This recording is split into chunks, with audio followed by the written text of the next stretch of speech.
Do you think there are lost civilizations in the history of humans on Earth, which we don't know anything about? Yes, I do. And in fact, we have found some civilizations that we had no idea about just in my lifetime. I mean, we've got Gobekli Tepe, and we've got the stuff that's going on in the Amazon, and there's some other less startling things that we had no idea existed and push our dates back and give us whole new civilizations we had no idea about. So, yeah, it's happened, and I think it'll happen again. Do you think there's a lost civilization in the Amazon that the Amazon jungle has eaten up or is hiding the evidence of? Yes, I do, and we're beginning to find it. There are these huge, what we call geoglyphs, these mound groups that are in geometric patterns. I think that the average Joe, when they hear the word civilization, they think of something that looks like Rome, and I don't think we're ever going to find anything that looks like Rome in the Amazon. I think a lot of things there, I mean, wherever you are on the planet, you use your natural resources. And in the Amazon, there's not a whole lot of stone. What stone is there is deep, deep, deep. So a lot of their things were built out of dirt and trees and feathers and textiles. But is it possible that all that land that is not covered by trees is actually hiding stone, for example, some architecture, some things that are just very difficult to find for archaeologists?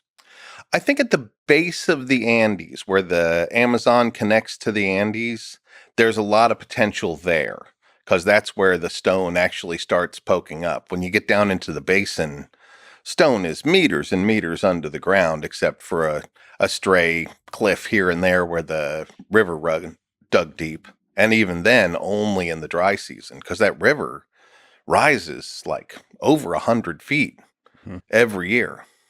Well, that's one of the things, having visited that area, just interacting with waterfalls and seeing the water. I was humbled by the power of water to shape landscapes and probably erase history in the context that we're talking about of civilizations. As water can just make everything disappear over a period of centuries and millennia. And so, if there's something existed a very long time ago, thousands of years ago, it's very possible it was just eaten up by nature. Absolutely. In fact, in my opinion, that's almost a certainty in a lot of places. Yeah. Uh, you know, the Grand Canyon was dug by water. There's this wimpy little river in it right now, and you can't possibly imagine that it dug that, but it did. The power of nature and geology is really kind of magical. And when it comes to, ancient civilizations that could be from a long time ago, there's probably a lot that are just under the ocean and just the wave action have destroyed them, and what they haven't destroyed buried deep. Under the ocean. So, you think Atlantis ever existed? I don't think that Atlantis existed. I do think it was one of Plato's many parables talking about, putting it in an interesting story as a teaching device in his school. If one did exist or a shadow of it, my money would be on Akrotiri. Akrotiri is what's left of a big city that was on the island of Santorini. And when their volcano blew up, it blew up most of the city and shot chunks of it so fast that 70 miles away in Crete, there are chunks of Santorini in their cliff. So it blasted what was ever there. But what's left on the side of the crater, Akrotiri, is strangely advanced for its age. And so, if there's anything that's a model for Atlantis, as Plato explained it, it's Akrotiri. So Akrotiri, the ancient Greek city. So, it says the settlement was destroyed in the Theron eruption sometime in the 16th century BCE and buried in volcanic ash, which preserved the remains of the frescoes and many objects and artworks. So, we don't know how advanced that civilization was. No, but we can walk around the ruins and see that it's got streets, it's got plumbing, it's got little sconces for torches at night. It was a vibrant city with a lot of, especially in terms of hydraulic engineering. It's it's very advanced for being 3,500 years old. So if you check out, here's an image of the excavation. What a project. It's an amazing place. And you can tell that it's just part of it because it's pretty close to where the crater begins. So the city itself was probably much larger. So in this case, there's a lot of evidence, but like we said, there could be civilizations that there's very little evidence of because of the natural environment that destroys all the evidence. Right. And I think Akrotiri is actually a great example of that because here we have the side that did preserve that looks amazing, but we know there was more of the city that was completely obliterated. It was shot. Chunks of that city are probably in the walls of Crete 70 miles away. And, Plato says that it sunk. It was on an island and it sunk. Well, that's exactly what happened to Akrotiri. I think this is what Plato was referring to. If it does exist, at least the model of it, I think this is probably what he was talking about. And there could be other civilizations of which Plato has never written, right? Absolutely. That we have no record of. And it's humbling to think that entire civilizations, with all the dreams, the hope, the technological innovation, the wars, the conflicts, the political tensions, all of that, the social interactions, the hierarchies, all of that, the art can be just destroyed like that and forgotten, completely lost to ancient history. I reflect upon that often as an archaeologist. I think about this great country that I live in and love and all the things we've achieved, but we're a baby historically speaking. We've been around 200 years. Heck, a lot of the cities I study in Central and South America, they had a run of 800, 1,000 years, and now they're ruins. But we're barely getting started in terms of historical civilizations. So humans, Homo sapiens, evolved, but they didn't start civilizations right away. There's a long period of time when they did not form these complex societies. So how did we, let's say 300,000 years ago in Africa, actually go from there to creating civilizations? I think that a lot of human evolution had to do with the pressures that their environment put upon them. And a lot of things start changing right around 12,000 years ago. And that's when our last ice age really ended. I think there was a whole lot of things that just pressured them into especially finding new ways of subsistence. Here in the Americas, a huge thing that happened was all the megafauna went away. When the climate changed enough, the mammoths died out and the bison died out, and there was just they had to come up with different ways of doing things. We were hunters and gatherers, and we had things we got from hunting and we got things we got from gathering. And in the Americas, when the things that they were used to hunting went away and they had to make do with rabbits, the gathering started to be a much more important thing. And I think that led to figuring out, hey, we could actually grow certain things, and gardens turned into crops, turned into intensive crops, and then people were allowed to gather in bigger groups and survive in a single area. They didn't have to roam around anymore. And that's where we get the first sedentary communities, which means they stayed in the same place all year long. For the vast majority of human existence, we've been nomadic, and we've done these kind of wider or tighter nomadic circles, depending on the geographic region, where they'd know, okay, in the mountains, we'll be in the summer in the mountains because there's berries and things, and then in the winter we'll be down here and we'll hunt. But they'd move. So once humans figured out how to stay in a place, I think that's the initial trigger to what would become civilization. What do you think is, there's a lot of questions I want to ask here. What do you think is the motivation for societies? Is it the carrot or the stick? So you said is it like when resources run out, when the old way of life is no longer feeding everybody, then you have to figure stuff out? Or is it more the carrot of there's always this kind of human spirit that wants to explore, that wants to maybe impress the rest of the village or something like this with the new discovery they made in venturing out and coming out with different ideas or technological innovation, let's call it. Well, I have an explorer's heart, so I'm kind of I'm biased. Right. I do think that we have an innate desire to see what's on the horizon Yeah. and to impress other people with our achievements, things like that. We're social beings. Mhm. That's really the edge that humans have, is our ability to work together. So I think that it's much more the carrot than the stick. When things get ugly, the stick comes out, but usually the carrot does the job. The really interesting story is how the first people came to the Americas. I mean, to me, that's pretty gangster to go from Asia all the way, potentially during the Ice Age or maybe at the end of the Ice Age or during that whole period, not knowing what the world looks like, going into the unknown. Can you talk to that process? How did the first people come to the Americas? Well, first off, I agree with you. That was pretty gangster. I mean, that's a hard place to live. I listened to some of your podcasts. As that guy Jordan Jonas, he Yeah, cut yeah. the mustard, but I wouldn't have made it crossing there. Yeah. Well, there you go. Like the fact that those guys exist, that somebody like Jordan Jonas exists, people that survive and thrive in these harsh conditions, that's an indication that it's possible. But yeah, so when do you think and how did the first people come?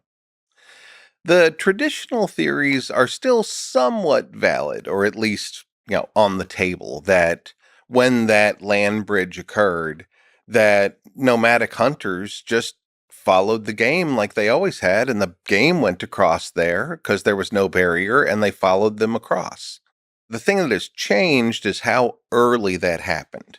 DNA has been a total game changer for archaeology. We get all these evolutionary tracks that we could never see before. When I was a young archaeologist, I would have never dreamed we'd have the information we have now. And that information, a lot of it's coming out of Texas A&M. We see the traditional, like 12,500 years ago, that there was a migration. But now we're seeing one that's almost certainly happening closer to 30,000 years ago. And now the thing that seems like madness but might be true is that it could have been as early as 60. A lot of the DNA things are suggesting that the very first migration could have come across as early as 60. And when I was a younger archaeologist, it was heresy to go beyond this 12,500. You were a wacko if you said that. But now it's really very clear that they came over at least by 30,000. And the bridge opened and closed and opened and closed. That's during the Ice Age. Right. I mean, that's crazy, right? That is crazy. Yeah. I mean, they didn't roll in and immediately make New York, but there were people. And there were definitely not people here before that, which is fascinating. When the bridge closed, DNA mutated. And so we have specific kinds of haplogroups that are here in the Americas that don't exist otherwise.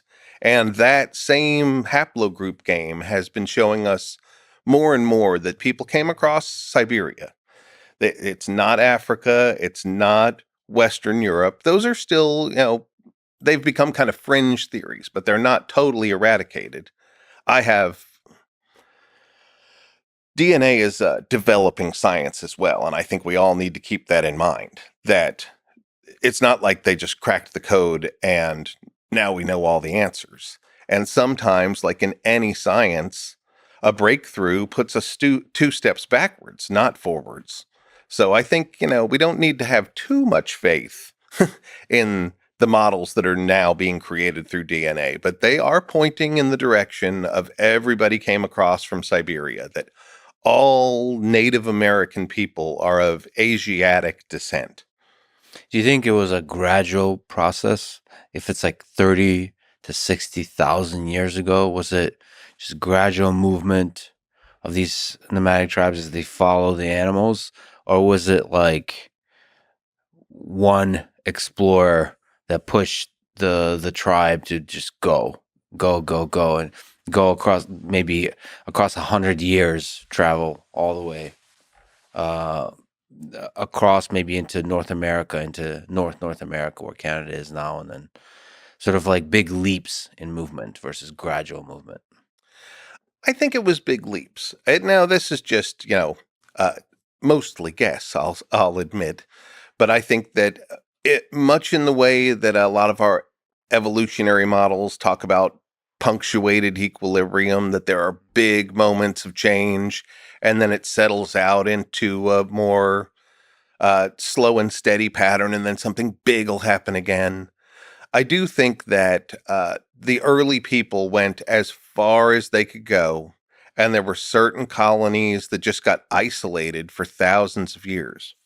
One of the fascinating things that DNA is showing us, which actually blood types were showing us way before that, is that the oldest people in the Americas are in South America.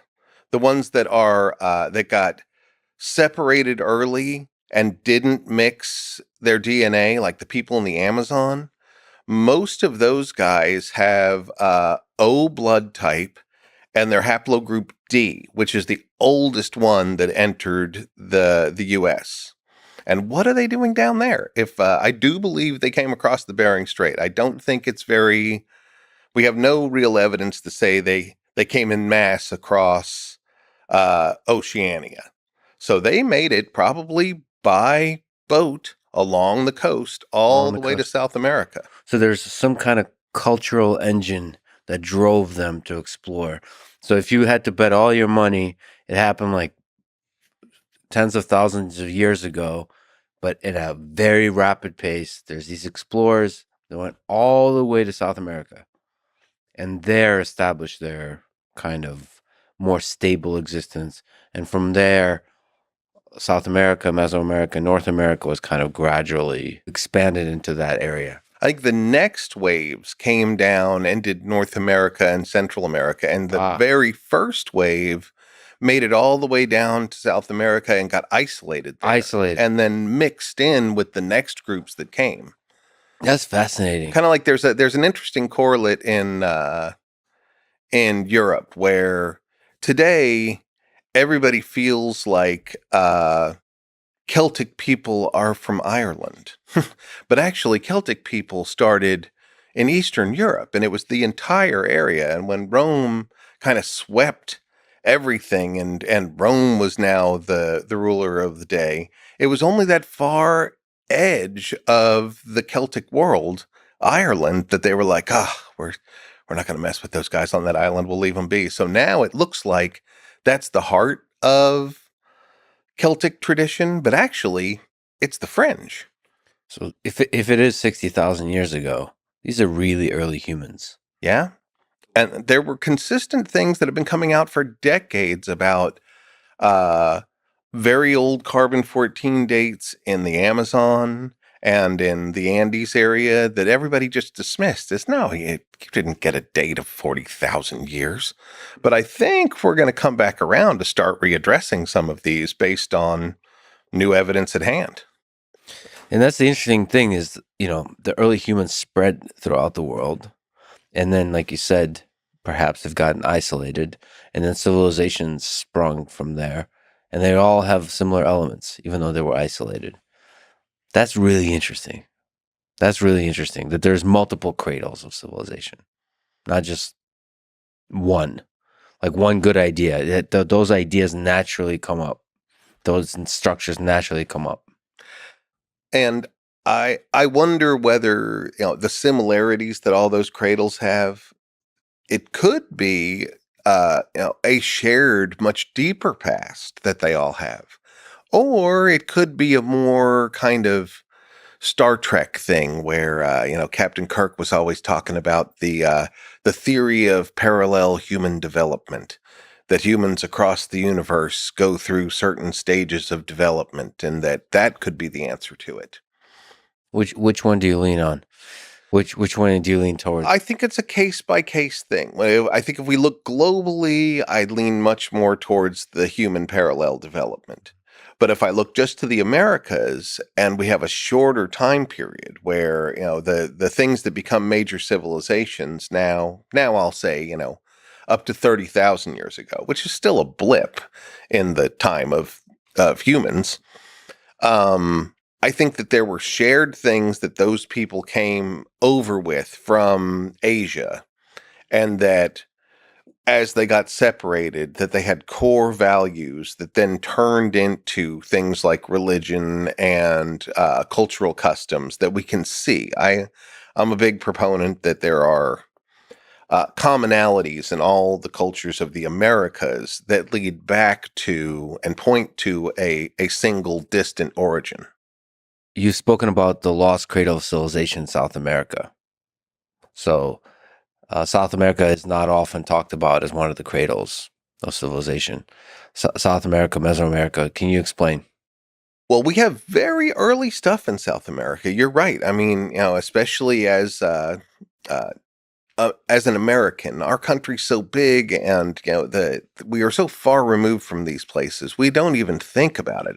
But more and more, we're seeing things that predate the earliest stuff that we like to talk about, like Egypt and Mesopotamia. There are things. It's all on the Peruvian coast Hmm. that we have these cradles of civilization. Someday we might start talking about the Amazon more and more.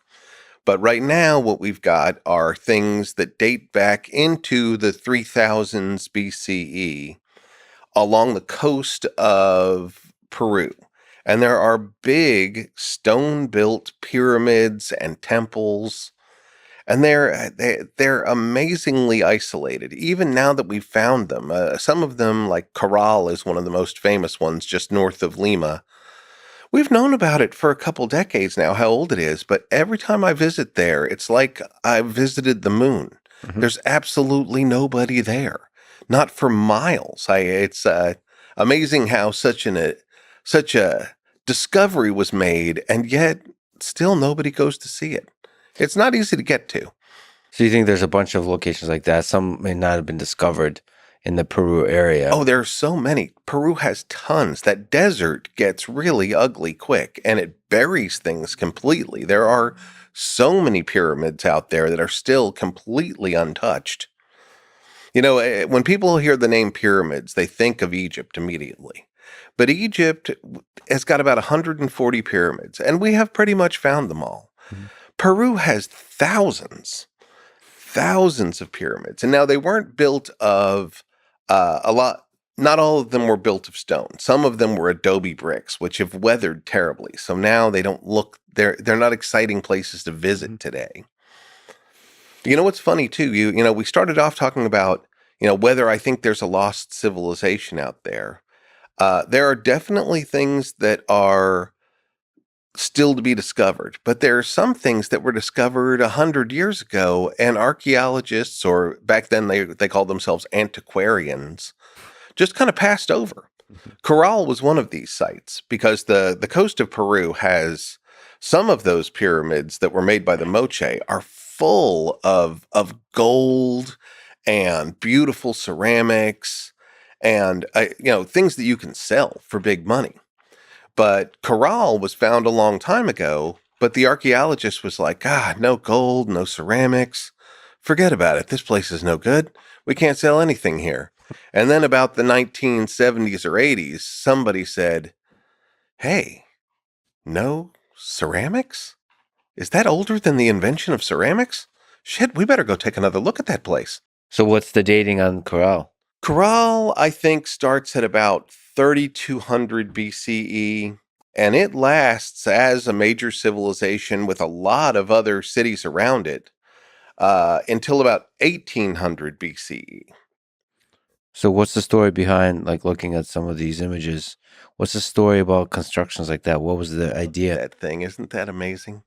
Yeah. That Gosh, I mean, it should be some sort of, I'll be a flaky archaeologist like, this is a place where rituals took place. That's Which could mean a million so types many of things. things we say are so just painfully vague, and that's about, what we got. And a place like this, I know the one we're looking at here. I've been here a couple of times. In the pyramid behind it, the rubble's built in a way where the building won't rock apart. This is a very earthquake prone place, but the buildings haven't fallen because They make these net baskets of rocks inside that all kind of wiggle around and don't allow the building to fall down. And inside these, we've also found a couple of things that were babies, that were human babies that were buried in there. And I don't think there's a lot of people that see that and go, oh, look at that. They were sacrificing babies, these monsters. I think a lot of the things that are interpreted as baby sacrifices, corrals, evidence being one of them, I think it's more about the tragic nature of infant mortality. In the past, it was a lot more common. There were cultures that didn't even really properly name their kid until they got to 5 because chances were they were going to die. And so I think a lot of these babies that we find in these ceremonial contexts that are interpreted as sacrifices, I think they're putting them in special places because they mourn the death of their kids. And it just happened a lot more frequently then.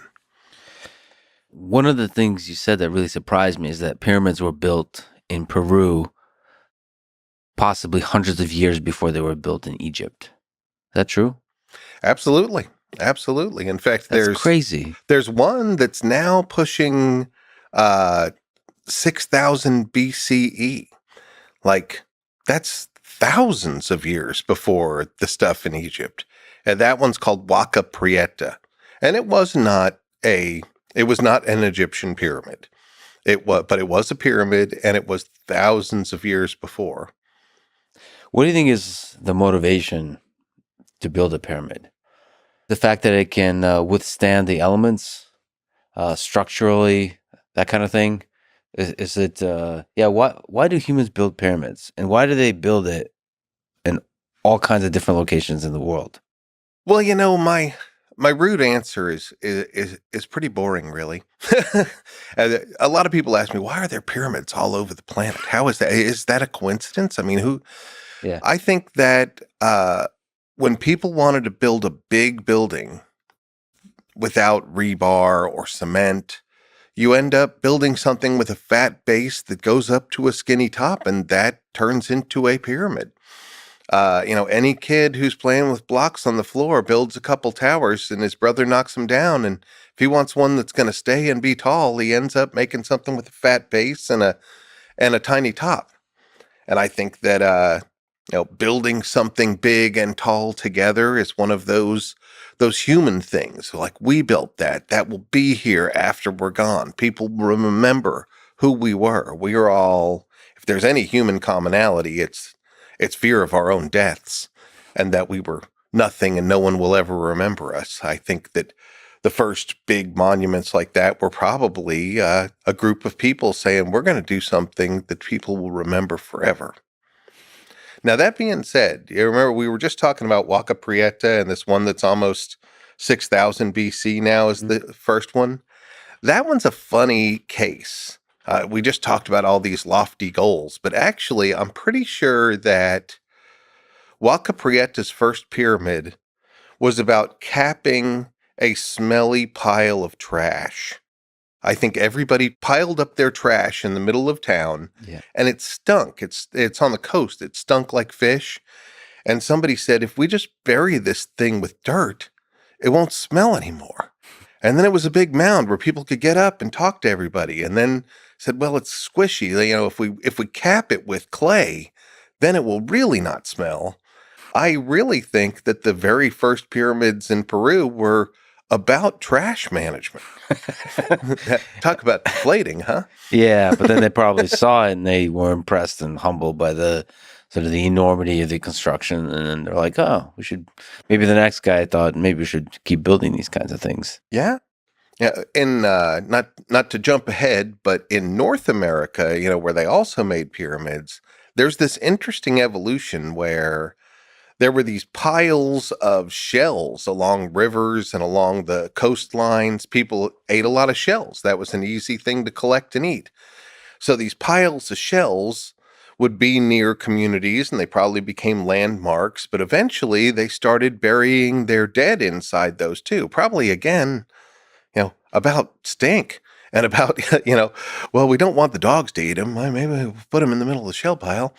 But then that all of a sudden became this, like, that's where my grandfather's body is. That's where great grandfather's body is. And all of a sudden, people started being attached to place, not just for the resources, but for the shared memories of their ancestors. So when the very first pyramid was built in uh, Ohio area by the Adena people, it was built out of dirt, but it's full of bodies. And I think it's an echo of a old thing where they used to be putting bodies in shell mounds. So where and who were the first civilizations in South America, Mesoamerica? Well, I think we're still piecing that together. Coming back to the first things we talked about, I think we're still missing a lot of stuff, especially in South America. It just keeps getting older and older. Part of the reason it's hard to answer that question is, at what point do we consider people a civilization or a culture? We have in the Americas this long period of time that we call the Paleo-Indian time, where they were hunting megafauna.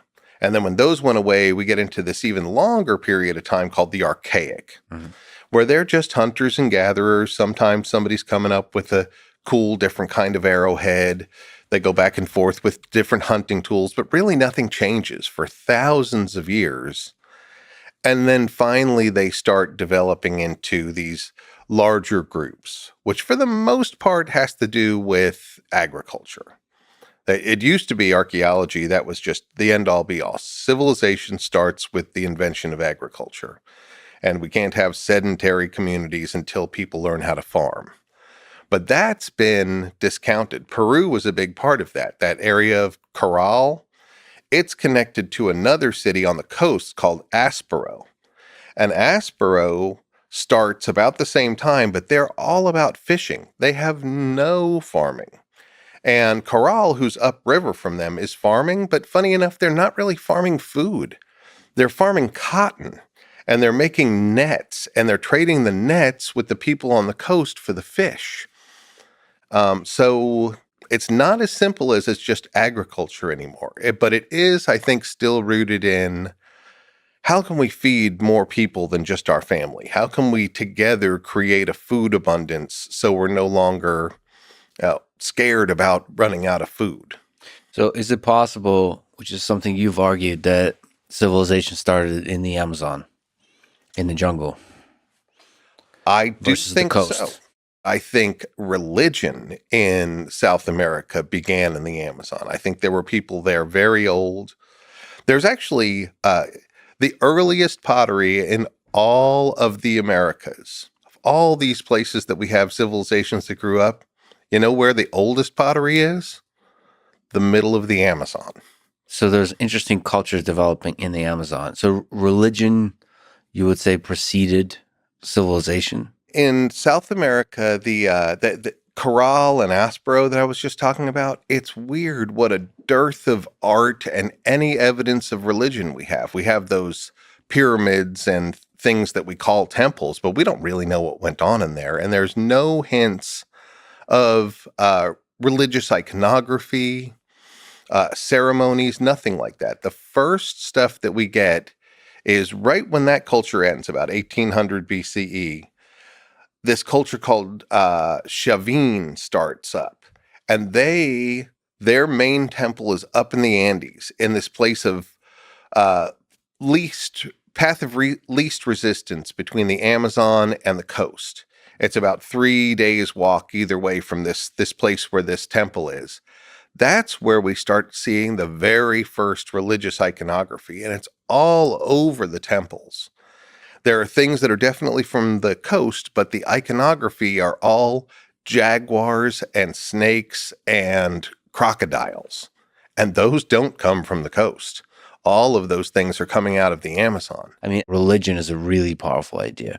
Religions are one of the most powerful ideas. They're the strongest myths that tie people together. And to you, it's possible that this powerful idea in South America started in the Amazon.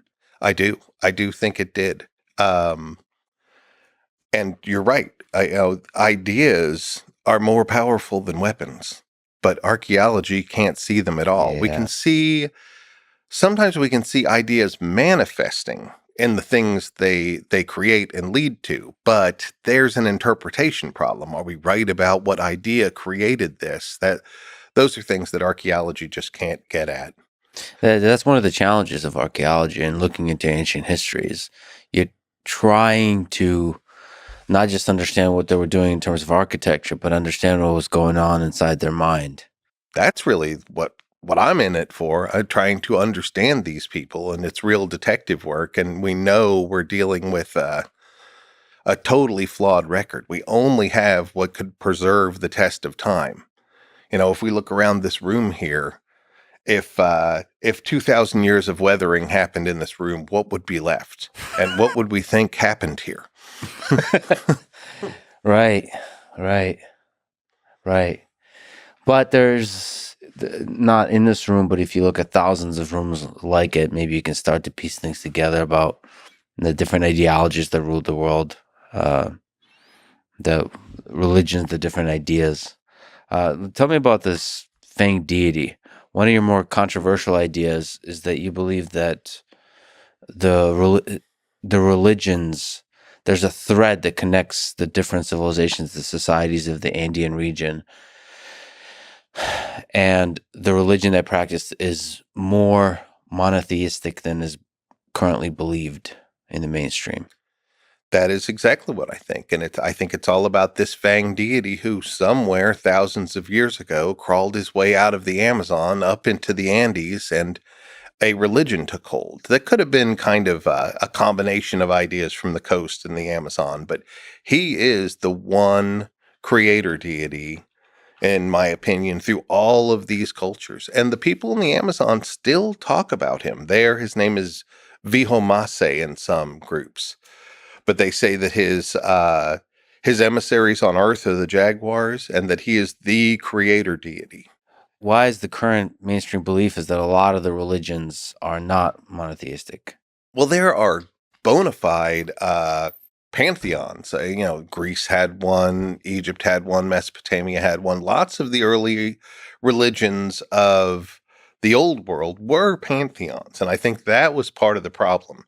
The earliest archaeologists walked in there with a preconceived notion that ancient cultures have pantheons. And so they went to the art looking for them.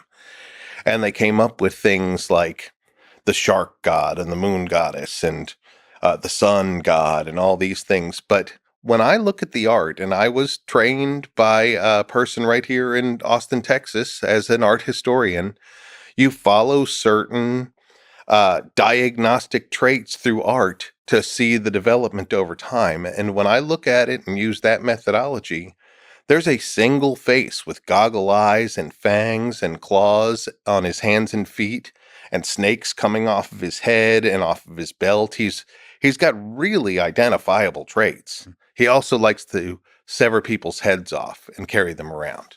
But he's the fanged deity, and he's there. He shows up in Chavin de Huantar, the capital of that Chavin culture, and he keeps showing up through every culture, even thousands of miles away, throughout the next 2 millennium, right up to the Inca. The Inca have a creator deity they call Viracocha, but Viracocha is the Fang deity. He is, when we do see him, by the time you get to Inca, they do this kind of like almost Islamic thing where they say you can't understand the face of Viracocha. So when they do put him in a cosmogram, they'll make him just a blob, like he's just unknowable, but he's at the very top. I think we're misunderstanding a lot of things that we used to say were deities as just supernatural beings. If we flip the mirror on Christianity and take a look at it, which of course Christianity's monotheistic, right? It would be heresy to say otherwise. But who are all these other characters? Who are all these angels and demons and Jesus Christ? And I mean, I don't even know who the Holy Spirit is, but he's some sort of supernatural being. But it's that monotheistic system has lots of things that have supernatural powers that are not God. That's where I think the crux of us misunderstanding ancient Andean art is. So what is the process of analyzing art through time to try to figure out what the important entities are for that culture? You just see what shows up over and over and over and over? Well, certainly without the advent of writing, uh, depictions in art have all sorts of meanings encoded in them. And there are certain, what we call diagnostic elements. Like we can pull apart the same sort of thing in like in the Greek pantheon. By their dress and what they're holding, what the different gods are. You can tell Hades from Zeus by the different things they're holding, lightning bolts or tridents or whatever it is. So they all have these diagnostic elements to them. So that's how art history goes about analyzing art over time. Once we can put it in a chronological sequence, then we can say, okay, here's a deity here in Chavin culture. Now we move forward 500 years. Now we're in Moche and Nazca culture. Where are the deities here?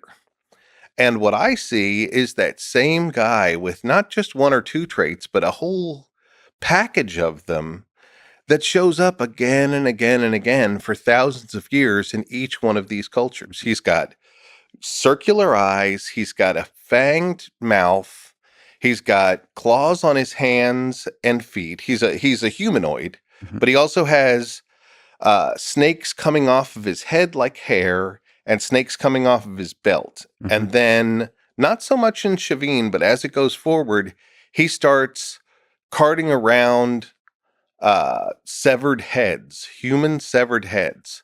So they're like in the old literature, the Moche will call him the decapitator deity.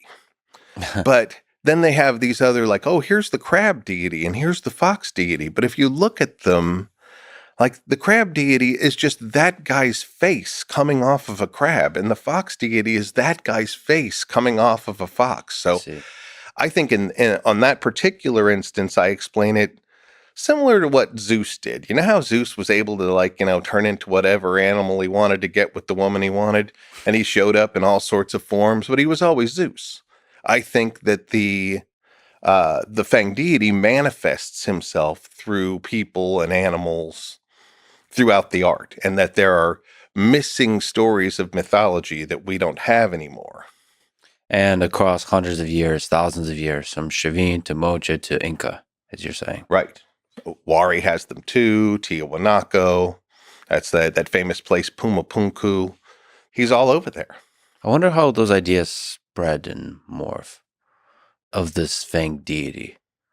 I think people walked and proselytized. And Mhm. places like Chavin, there's a later one in Inca times called Pachacamac, that are pilgrimage places where people come in to be healed if they're sick, but also just to pay homage to the powers that be. So Chavin was a place where people from the Amazon and people from the coast were all coming together. In fact, we saw it in the archaeology there. There's these interesting labyrinths under the pyramids with the Fang deity all over them that have, like, one labyrinth will have all pottery. The next labyrinth will have a bunch of animal bones. The next one will have a bunch of things made out of stone. So people are showing up and giving this tribute, and they're learning, and then they're going back to their communities. So I think it dispersed from certain pilgrimage spots and became just like pilgrimage spots do. Somebody goes back and they build a temple to the Fang deity.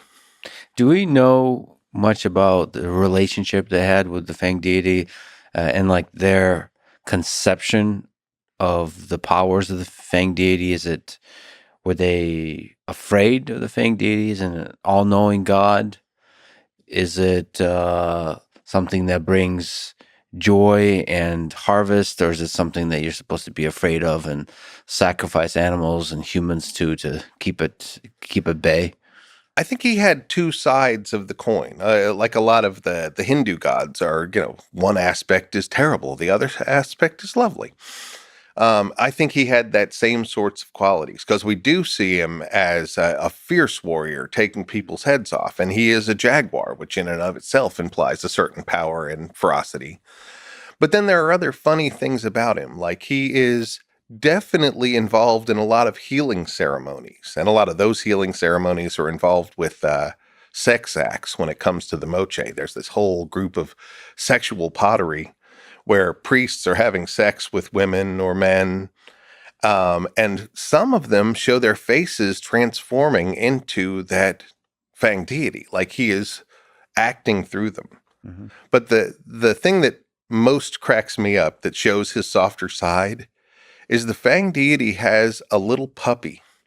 He has a puppy that's like just dancing around his feet and like jumping up on him in various scenes. They see him again and again. Sometimes he's in these healing sex scenes. In fact, I tracked that puppy from other contexts to these sex scenes where the where a priest was having sex with somebody in a house And there's a and the puppy. Fang deity, and there's a puppy just scratching at the door like, "Hey, you forgot me." And then finally one day I found one with the puppy having sex with the woman instead of Oh the shit. Fang deity. I was like, "Oh, he really is very involved in this. Yeah. How is what is this weird puppy?" So he's Okay. yeah, he likes to take heads off, but he also has a puppy he adores. This is awesomely makes sense now because I saw the opening of a paper you wrote 30 years ago on shamanism and the Mocha civilization. It reads, the Mocha are the major focus of this paper. Sex, puppies, and headhunting will be shown to be related to ancient Mocha shamanism. Uh, so now I Yeah, understand. I was like, well, the puppies, puppies. Yeah, it's uh, true. and the headhunting, that's the decapitator And I've aspect, added rock and roll to that list since, actually. which, There's rock and roll, or music is also a big part of it. They they oh, they interesting. they call spirits down. There's this whole spirit world. There's Mhm. the ancestors and the people that drink San Pedro cactus juice. Kind of, they don't talk about the Fang deity anymore. I think Christianity in 500 years has somewhat put him in the back. It was unpopular to have a pagan deity. So they don't talk about him much anymore, though he's still around. There in like around Trujillo, they call him Ayapec. Mhm.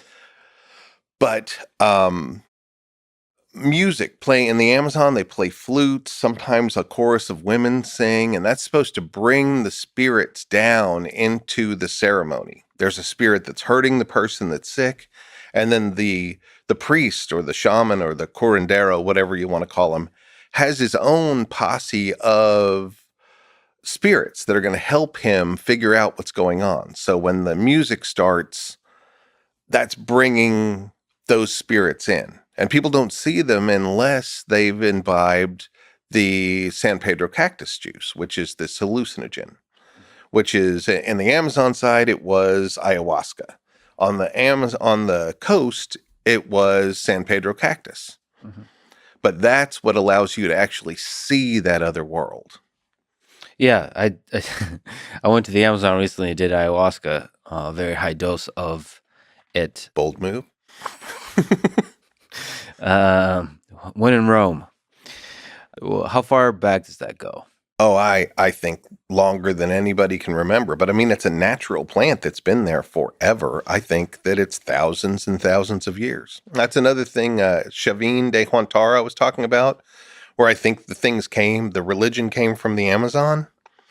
There's this wall on the back side that faces the Amazon side. So if you're entering the city from the Amazon path, you see this wall first. And it's a bunch of faces that some of them are human, some of them are total jaguar, and some of them are transforming in between. But there's a group of them that are midway through transformation, and they show their nostrils leaking out this snot that's coming like down their face. San Pedro doesn't do that to you, but ayahuasca does. Ayahuasca, traditionally, they'd take a blowgun and just shoot it up your nose or up your ass. But it was a lot of times up your nose. And when it shoots up your nose, the first thing that happens is just this gush of snot comes out of you. Mm. And there are stone depictions of people uncontrollably snotting on the backside of this temple from 3,000 years ago. So that you think could have been a big component of the development of religion and shamanism. I think that hallucinogens opened the mind then like they open the mind now. Do you think that, the stoned ape theory, do you think that actually could have been an actual catalyst for the formation of civilization? In the Americas, yes, I do. Mhm. Though, hallucinogens are not part of every ancient tradition in the world. In fact, strangely, the majority of plants that are actually psychotropic, not just mood altering, are from here in the Americas. There are very few drugs that will make you hallucinate outside of the Americas. Of course, now they're global, and they can be grown all over the place. But originally speaking, very, very few were outside of the Americas. So they were part of the experience here in a way that they just couldn't be in other places. I wonder to what degree they were just part of a ritual and the creative force behind sort of art versus like literally the method by which you come up with ideas that define a civilization.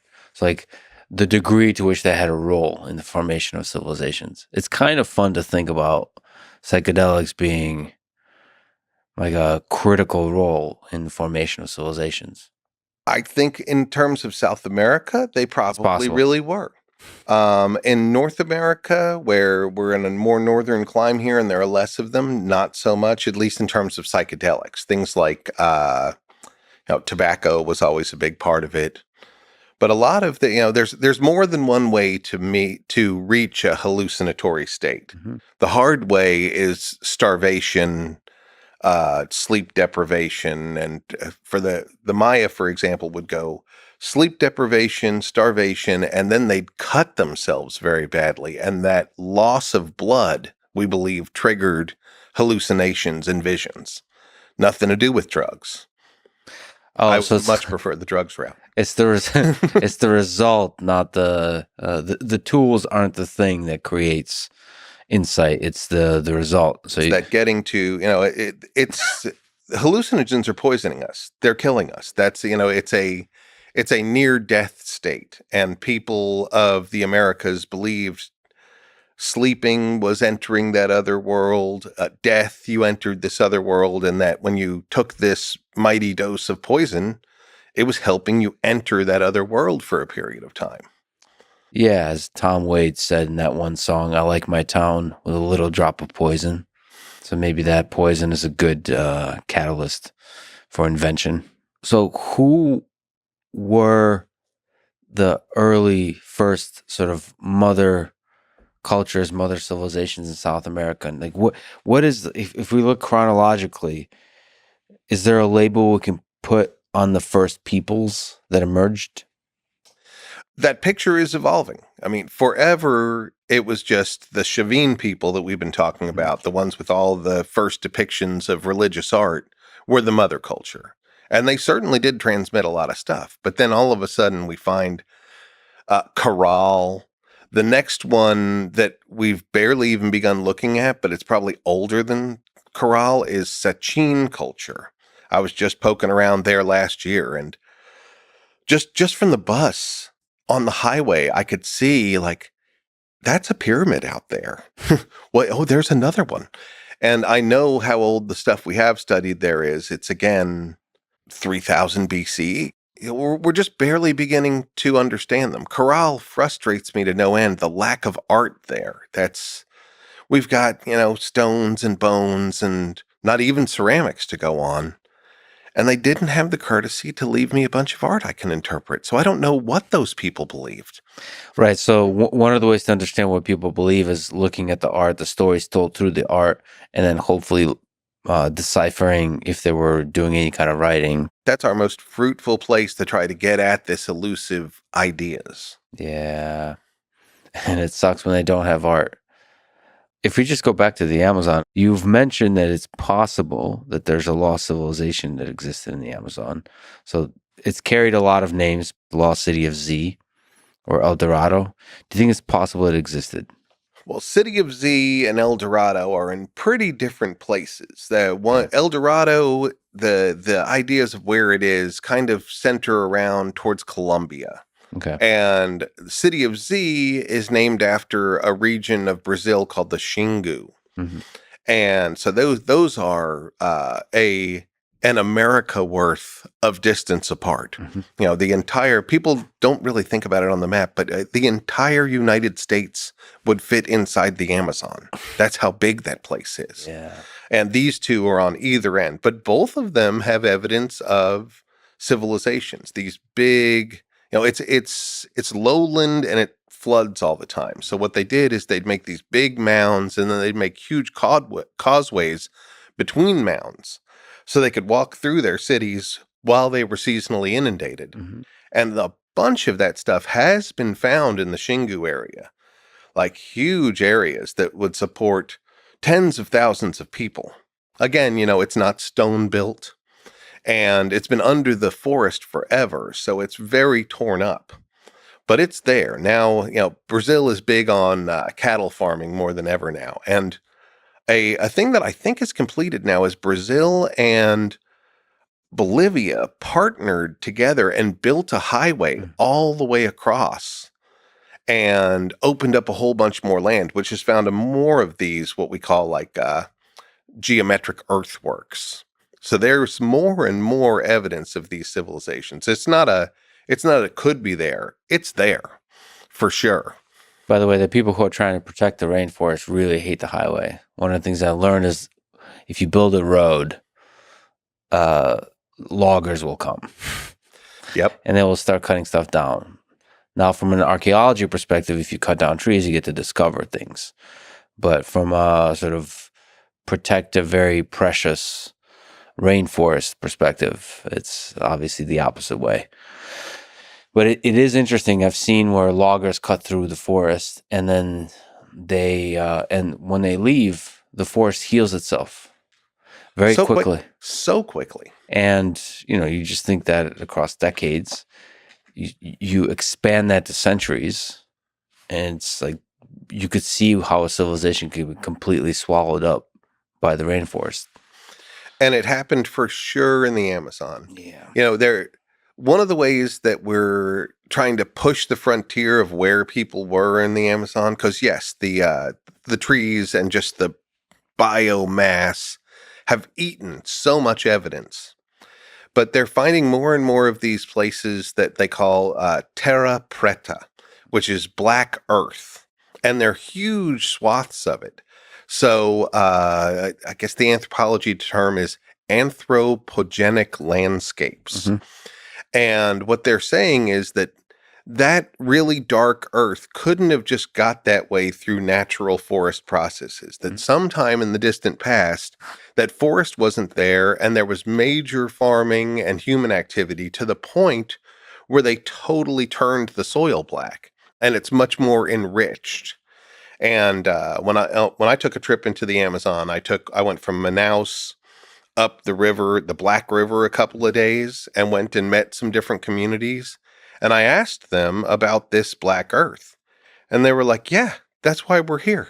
Sometimes we move our village, but when we move, we look for the terra preta. And that's where we're going to put our village because that's a place that all of our gardens work. The other places they don't. One of the things you talked about, literally just you have to ask the right question.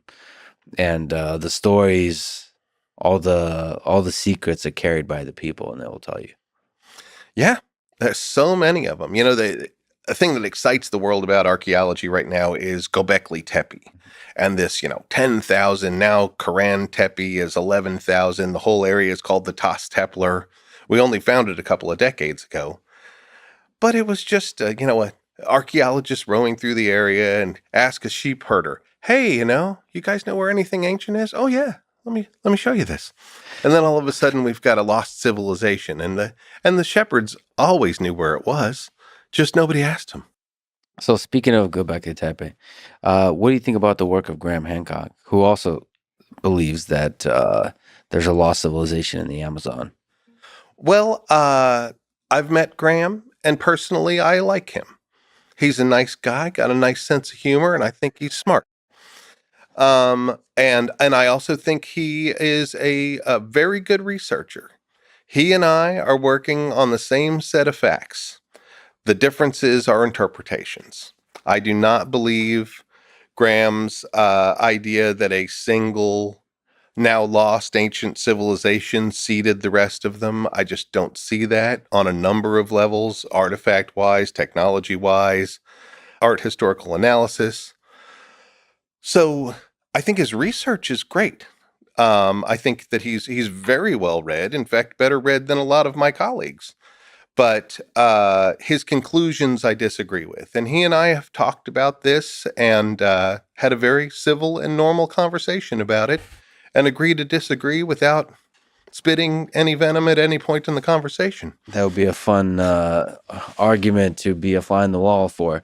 So he believes he's proposed as possible that the Amazon jungle is sort of a man-made garden. So it was planted there by advanced ancient civilization.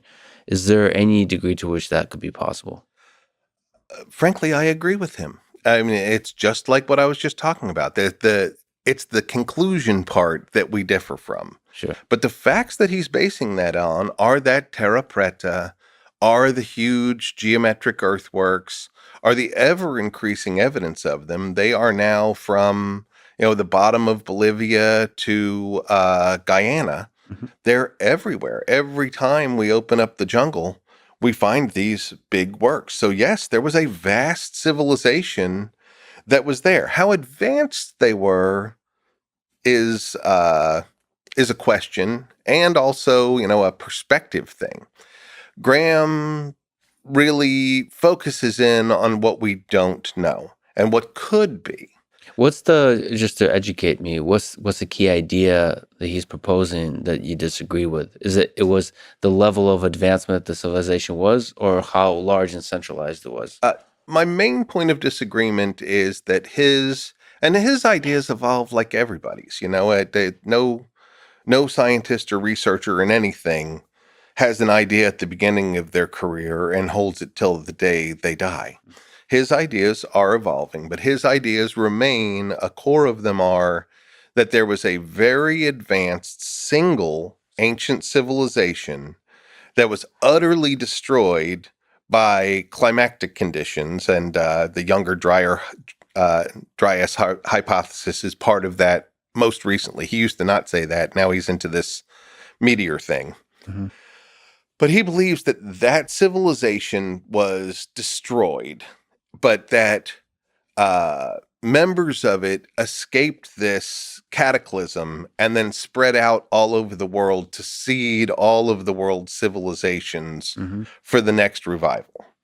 There's where I disagree with him. I think these were independent civilizations that grew up in their own ways, that they were not seeded by some more advanced civilization from the past, and that they all hold things in common because they have this common ancestry of in his early books, he suggested it's Atlantis. I don't think he suggests that anymore, but he still hangs on to the single advanced, now completely lost civilization. And archaeology is, so we don't have, we're all of our ideas are theories. Very few of them are facts. And we're not, we could have the story wrong, but one thing we're real good at is finding stuff. I mean, we find fish scales. So I find it just too big a pill to swallow that there was a civilization that was that technologically advanced and that large that we can't even find a potsherd from. Yeah. And of course, it is a compelling story that there's a single civilization from which all of this came from. Because the alternative is, the idea that we came across the Bering Strait from Asia, went all the way down to South America, and got isolated and created all these marvelous, sophisticated civilizations and ideas, including religious ideas, that look similar to other, everybody has a flood myth. Right. Right. So there's a lot of similarities. Everybody building pyramids. Yeah. But there could be a lot of other explanations. And for even if it's a simple, compelling explanation, there has to be evidence for it, right? And what would that Well, evidence that's the look like? bottom line. I That's mean, tough. everything's theories. And as responsible scientists, we're trying to disprove our theories. We are not supposed to be trying to prove our theories. That's one more foot out of the science box that archaeology often steps. We're supposed to be disproving what we think is happening, Yeah. not proving it. Yeah, you don't want to lean into the mystery too much. I mean, most of it's such a weird discipline because you're operating in a it's like really in a dark room. You're feeling around a dark room, so it's mostly mystery. I would say a lot of sciences operate in a mostly well lit room. It's like a dark corner, and you're kind of figuring out a way to light it. But in archaeology, it's most of it is a mystery, right? Yes, it's job security. I like that part. But I do also try to always remind myself that every paradigm shifting idea that humans have ever had began as heresy and lunacy. That guy was crazy up to the second he was brilliant. Hmm. And so we got to keep our minds open to the things that sound outlandish because one of them eventually is going to lead us to the big paradigm shift. And if we're busy burning books of ideas that we don't like, that's where we close our minds to the possibility of advancing things. I really love that, and I really appreciate that you're saying that. One of the fascinating things about just the Amazon to me is that there's still a large number of uncontacted tribes. As to rewind back into ancient history, you can imagine all of these tribes that existed in the Amazon that were isolated, very sort of distinct from each other. Can you speak to this, your understanding of these tribes and their history that are still here today? Well, a lot of them are these, by uncontacted, we mean we don't know anything about these guys. We know roughly where they are, but places like Ecuador have very responsible policies where no one's allowed to go contact them. Hmm. So we have a dearth of information. If they walk out of the jungle and talk to us, that's one thing, but we don't go out there looking for them. But they do seem, frozen in time, and I don't think any of us have a good estimation of how long they've been like that. But we were saying earlier that, humans change based on pressures of their environment. Hmm. It's mother necessity is oftentimes how we invent things or why we change. It's pressure. And one thing the Amazon is, once you figure out how not to die in it, it's a paradise of food. Food's falling from the sky all the time there. And if once you learn to adapt to that environment, you've got very little need. There's no pressure to make anything else. Things are working. So, for the modern humans that come across these uncontacted tribes, one of the things they document and notice is the propensity of these tribes for violence. So, they get very aggressive in attacking whoever they come across. And not just foreigners, they attack each other. The Yanomamo are famous for just having never ending feuds with each other. What do you think is the philosophy behind that? I don't, I'm a relatively peaceful person, but Yeah. I've got the monster in me like everybody does. And I think that these, it's cultural norms that become institutionalized. Yeah. For the Yanomamo, they really, part of the rite of passage to be a man is to go kill or maim somebody from an outer village. Hmm. And they go in there. They oftentimes the way they don't let inbreeding set in and ruin everybody. Not that they think of it scientifically, but they typically go and steal women from far off communities, Hmm. and that starts a big fight. Another thing that starts fights that when nobody even fought is illness. Illness in the Amazon and all of the ancient Americas wasn't seen as a biological thing. It was a spiritual thing. So if somebody in your village gets sick, the question is asked, well, what spirit is menacing him and who called it out on him? And then the rumor Right. starts. Well, I bet you it Right. was Joe over there in Yeah. that other community. He's still pissed off for that time when we stole his daughter. Yeah. And we ought to go over there and kill Joe. Yeah. And then he'll get better. And so this round of never-ending violence, like Hatfields and McCoys had that thing, and the people of New Guinea also do that. So it's not, there are certain areas, mostly wooded areas, now that I think about it, where people just hide out and they attack each other as a cultural uh, institution. It's such a tricky thing to do to study an uncontacted tribe without obviously contacting them to figure out their language, their philosophy of mind, how they communicate, the hierarchy they operate under. And yeah, there was a fascinating story in Peru. I guess it was probably like 8 years ago or something, but there was a ranger from one of the biology stations who, just in the by and by of protecting his area, met one of these uncontacted tribes and befriended someone, not the whole tribe, but he made some friends who would meet him in the woods, not in their community. And he started to learn their language over a couple years. And so he was this kind of important guy who actually could be the first translator to talk to these people. Mhm. And one day, a couple of them just came out of the woods and just plugged him with arrows and just Yep. killed him. And then they went back in the woods. Like, that's the Yep. one guy who understands what we're saying. We should kill him and Yeah. move our village. So those folks really lean into the, as you said, the monster versus the puppy. Everybody's got it. I think.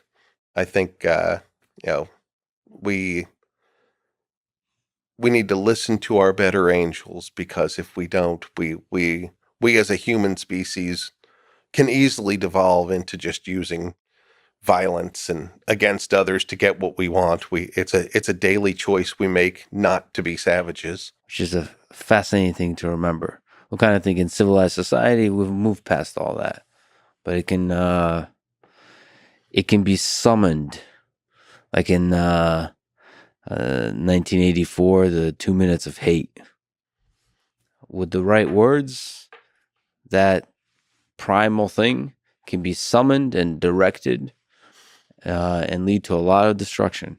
And our sports are really based on taking those kinds of urges and channeling them positive, where somebody's not dead at the end of it. Yep.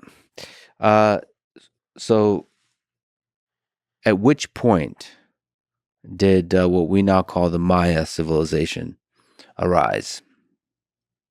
That's another complicated one. Another group living mostly in a jungle that we have barely begun to explore. The truth is, a lot of the questions in the Amazon and what we're talking about now is the Peten and the mountains there. Those aren't places archaeologists want to live. They're horrible. I mean, I've been there. I don't want to live in a tent and eat rations. I want to live in a nice town. So a lot of the places where the answers are, we still really haven't gotten there, because it takes a special person to be educated enough to know what they're looking at and tough enough to want to be there. I've done my tour of duty. I'm now in a nice little podcast studio. But seriously, the Maya, the first hint that we see people who are culturally Maya, very close to where the time period for that Chavin culture is, about 1800 BCE. There's a culture that some call the Mokaya, not Maya. But they're on the Pacific coast, where Guatemala and Mexico connect. It's called the Soconusco. And those are the first people that are really going to be culturally Maya. And they're interacting with the culture that has traditionally been seen as Mexico's mother culture, which is the Olmec.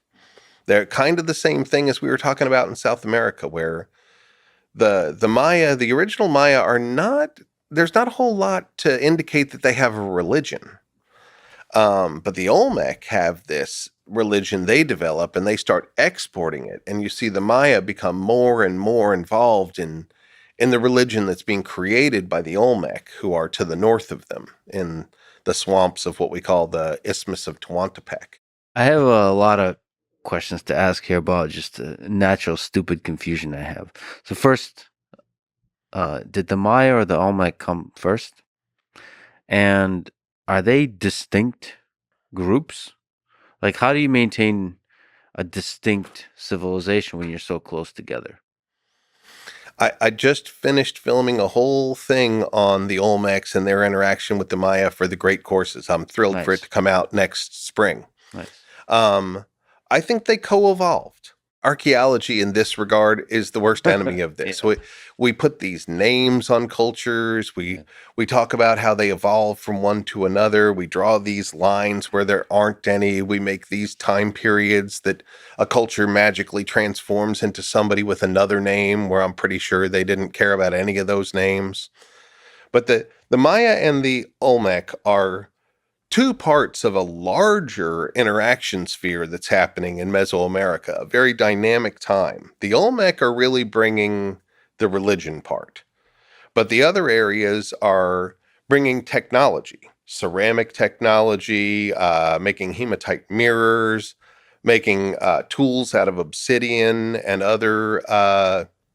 other stone types. So you've got the Olmec in the middle, where Mexico gets skinny and it gets swampy down there. That's called the Isthmus of Tehuantepec. That's where the Olmec are. Then you've got the Maya to the east of them. Then you have the Valley of Oaxaca, where the people called the Zapotecs, they're rising up. And then you have the Valley of Mexico, which will eventually become the Aztecs, but not for millennia.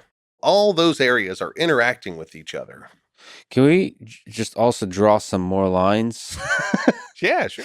So, what is Mesoamerica and what is South America? And what you just said, the Olmecs and the Maya. Like, can we just linger on the geography that we're talking about here in the what is this, like 1,000 BC? Yeah, the time period we're talking about where the Olmec are there, 1000 BC is a great midpoint of it. I'd say it starts about 1800 BCE, and by 500 BCE, the Olmec are gone, and a whole new wave of civilization and population increase happen. In terms of Mesoamerica, looking at your map here, I'd say about halfway through the Chihuahua Desert up there in the top left, Mm-hmm. that's about the boundary of uh, Mesoamerica. There's this big desert where almost nobody lives, and once you get north enough, you get into the ancestral Pueblo people of what's now America, the Four Corners area. They're not Mesoamerican. They have So, different where lives. does modern Mexico end? Modern Mexico ends right, you see the name Maya there with the white Yeah. line around it. That's Guatemala. Mm-hmm. So Guatemala cuts off most of Mexico from Central America. Got it. But Mesoamerica only goes about halfway through Honduras. And then it's really kind of a no man's land. Nicaragua, Costa Rica, Panama, they really, they're neither. They're not Mesoamerica. They're not South America. They're more South America because they've got some gold there. But then basically you get on the other side of Panama and you're fully in South America with two distinct groups too. You've got the guys that are on the Andes on the west coast, and then you have the Amazon. So the west, the Andes and the Amazon are very distinct. So when Yeah. when you refer to the Andean region, is that referring to the Andes and the Amazon, or just the Andes? Just the Andes, the coast that Right. to the Pacific there. That's Andean civilization. So did Maya make it to the Andes, the Andean region? Not that archaeology can prove, but it's almost certain that they interacted with each other. Number one, it's just, it's biased to think that these people couldn't travel as widely as people on the other side of the planet did. But there's all sorts of hints, like that first ceramics I was talking about that the Maya made. They show up strangely sophisticated technologically already. And down in Ecuador, they had them for 1,000 years before. So a lot of people, myself included, think that the idea of ceramics actually came from South America to the Maya. Did the Maya get seeded by the second wave across the Bering Strait, or did that initial wave of people that came and populated South America, were they the ancestors of the Maya? Like how did the migration happen here? Do we understand We're that? still piecing it together. I don't think, I'd be lying if I told you I had the answers, but we do have evidence of Maya stature people. They're a small people. Hmm. Generally speaking, people that grow up in the forest are smaller, and people that grow up in the Interesting. open plains are taller.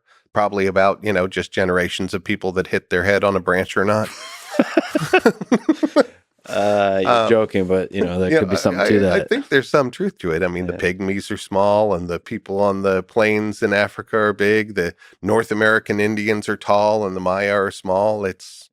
There's definitely a pattern of smaller people in the forests.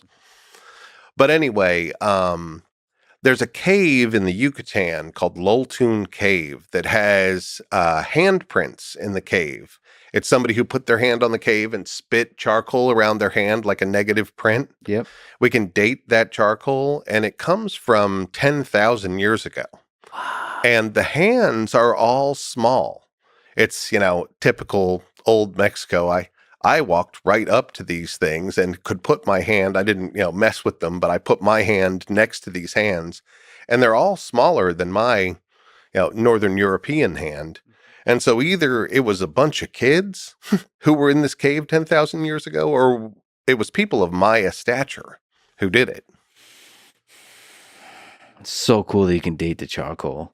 And it's so cool that 10,000 years ago, there were people leaving handprints And on the cave. actually, we have one that's, I think, 2,000 years older now. Just a couple of years ago, again in Yucatan, in a cave, they found a woman they named Naia now, and she's like 12,000 years old. So the best guess maybe that you have is it goes across the Bering Strait to South America, possibly the Amazon, develop a lot of cool ideas in the Amazon and start drifting back up into Mesoamerica. Was kind of a coevolution. The technology of ceramics, I think, got there through an Got it. interaction with. See, the interesting thing is that the Maya didn't really have religion, didn't have as a vibrant religious set of ideas, and they borrowed it from the Olmec. I've been doing a deep dive on this for this Olmec course that I just did, and it really does seem like um, these other cultures that have jade and hematite and obsidian, the Olmec had none of that stuff. They were living in a swamp and building things out of dirt, but they were importing those materials from those areas, carving them into all sorts of religious iconography, and then exporting them back to them. And still the Fang deity show up there? No, the Fang deity's nowhere in Central America and Mesoamerica. That's why there's jaguars, there's jaguar iconography, but it's not the same thing. This whole jaguar transformer deity does not exist there. They do have a pantheon. So the Maya, the Olmecs are the interesting peoples of the regions. What was their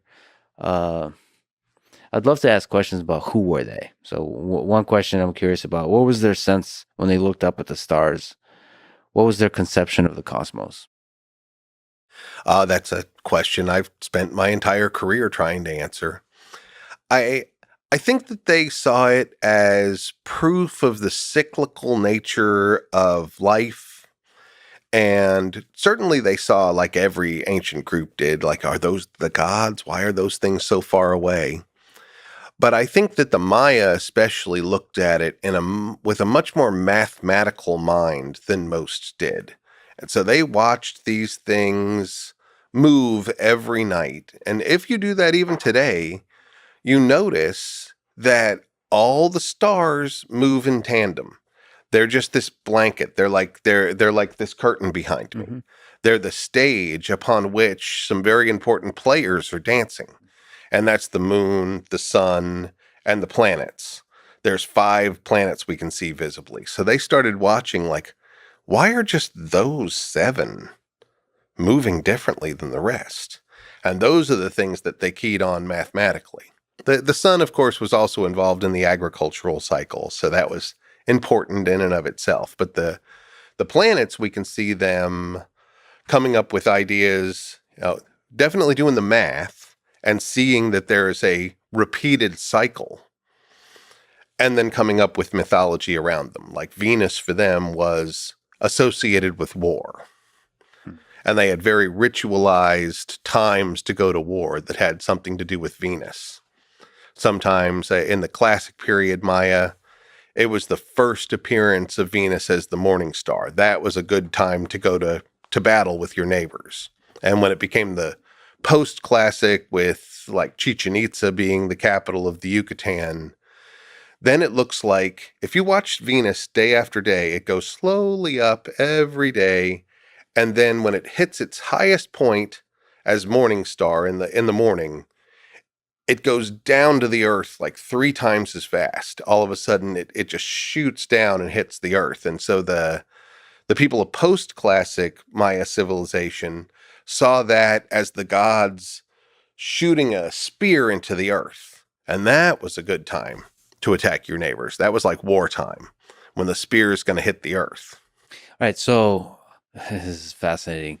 They just had at the foundation a sense that life existence at the various time scales is cyclical. Yeah. That's the starting point. And then you just look out there, and if you're extremely precise, which is fascinating how precise they were, you can just measure the cycles. Yeah. And they did it really well. Now, of course, they are the only ones to develop a fully elaborated writing system in all of the Americas. The South America had the Kipu, but it's so different than our writing. We're still trying to figure out what the heck it is. We know there's math there too. But they had the ability to take a lifetime worth of measurements and hand it to the next generation, who would then do it more and do it more. That's how they figured out kind of the holy grail of ancient astronomy. How good were they?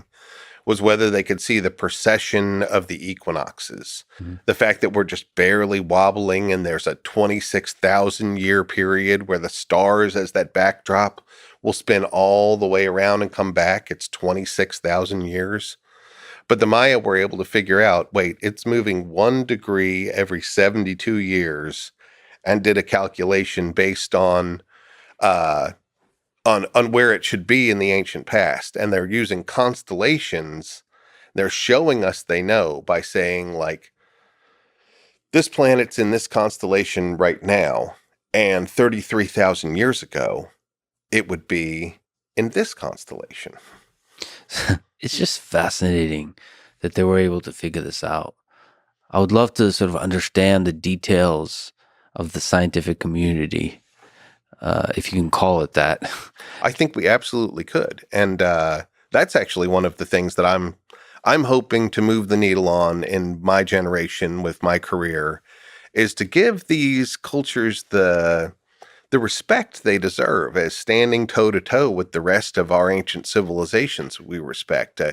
There are things that should be called science that are not being called science at the moment. Their math is incredible. Their hydraulic engineering is incredible. Their chemistry is incredible. And so I hope to talk about these things differently as a way to get people to recognize the achievements in a different way. Yeah, I mean, unquestionably incredible scientific work in the astronomy sense, especially here. Can you speak to all the sophisticated aspects of the Mayan calendar that they've developed? I know you got another 5 hours. Yeah, let's go. I should. No, I'm kidding. I should say that you also gave me the 2024 Mayan calendar. Yeah, I do this just to, show the world that calendar system is evergreen. It can go into the future or the past for billions of years in the system they made, just like our system is. So, can you speak to the 3 components here as I'm reading? The Tzolk'in, the Hob, and the long count. What are these fascinating components of the calendar?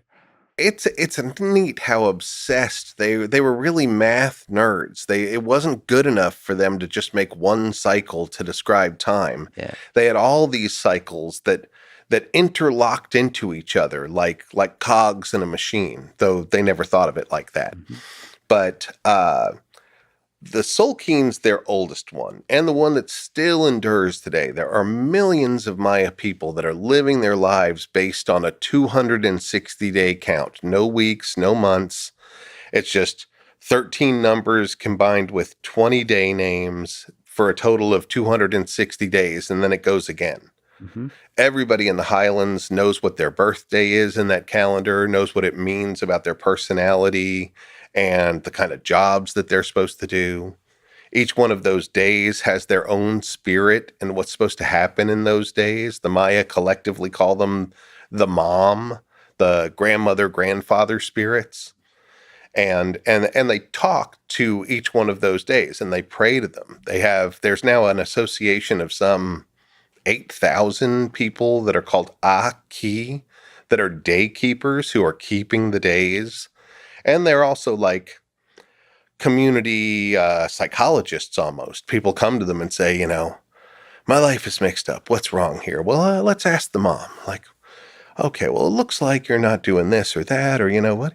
You're an accountant. You're not supposed to be an accountant. You're supposed to be a midwife. What are you doing? You're living your life wrong. You're a Keeb. You need to start being a Keeb So they person. take extremely seriously the day on which you're born, what that means, like the spirit that embodies that day. Right.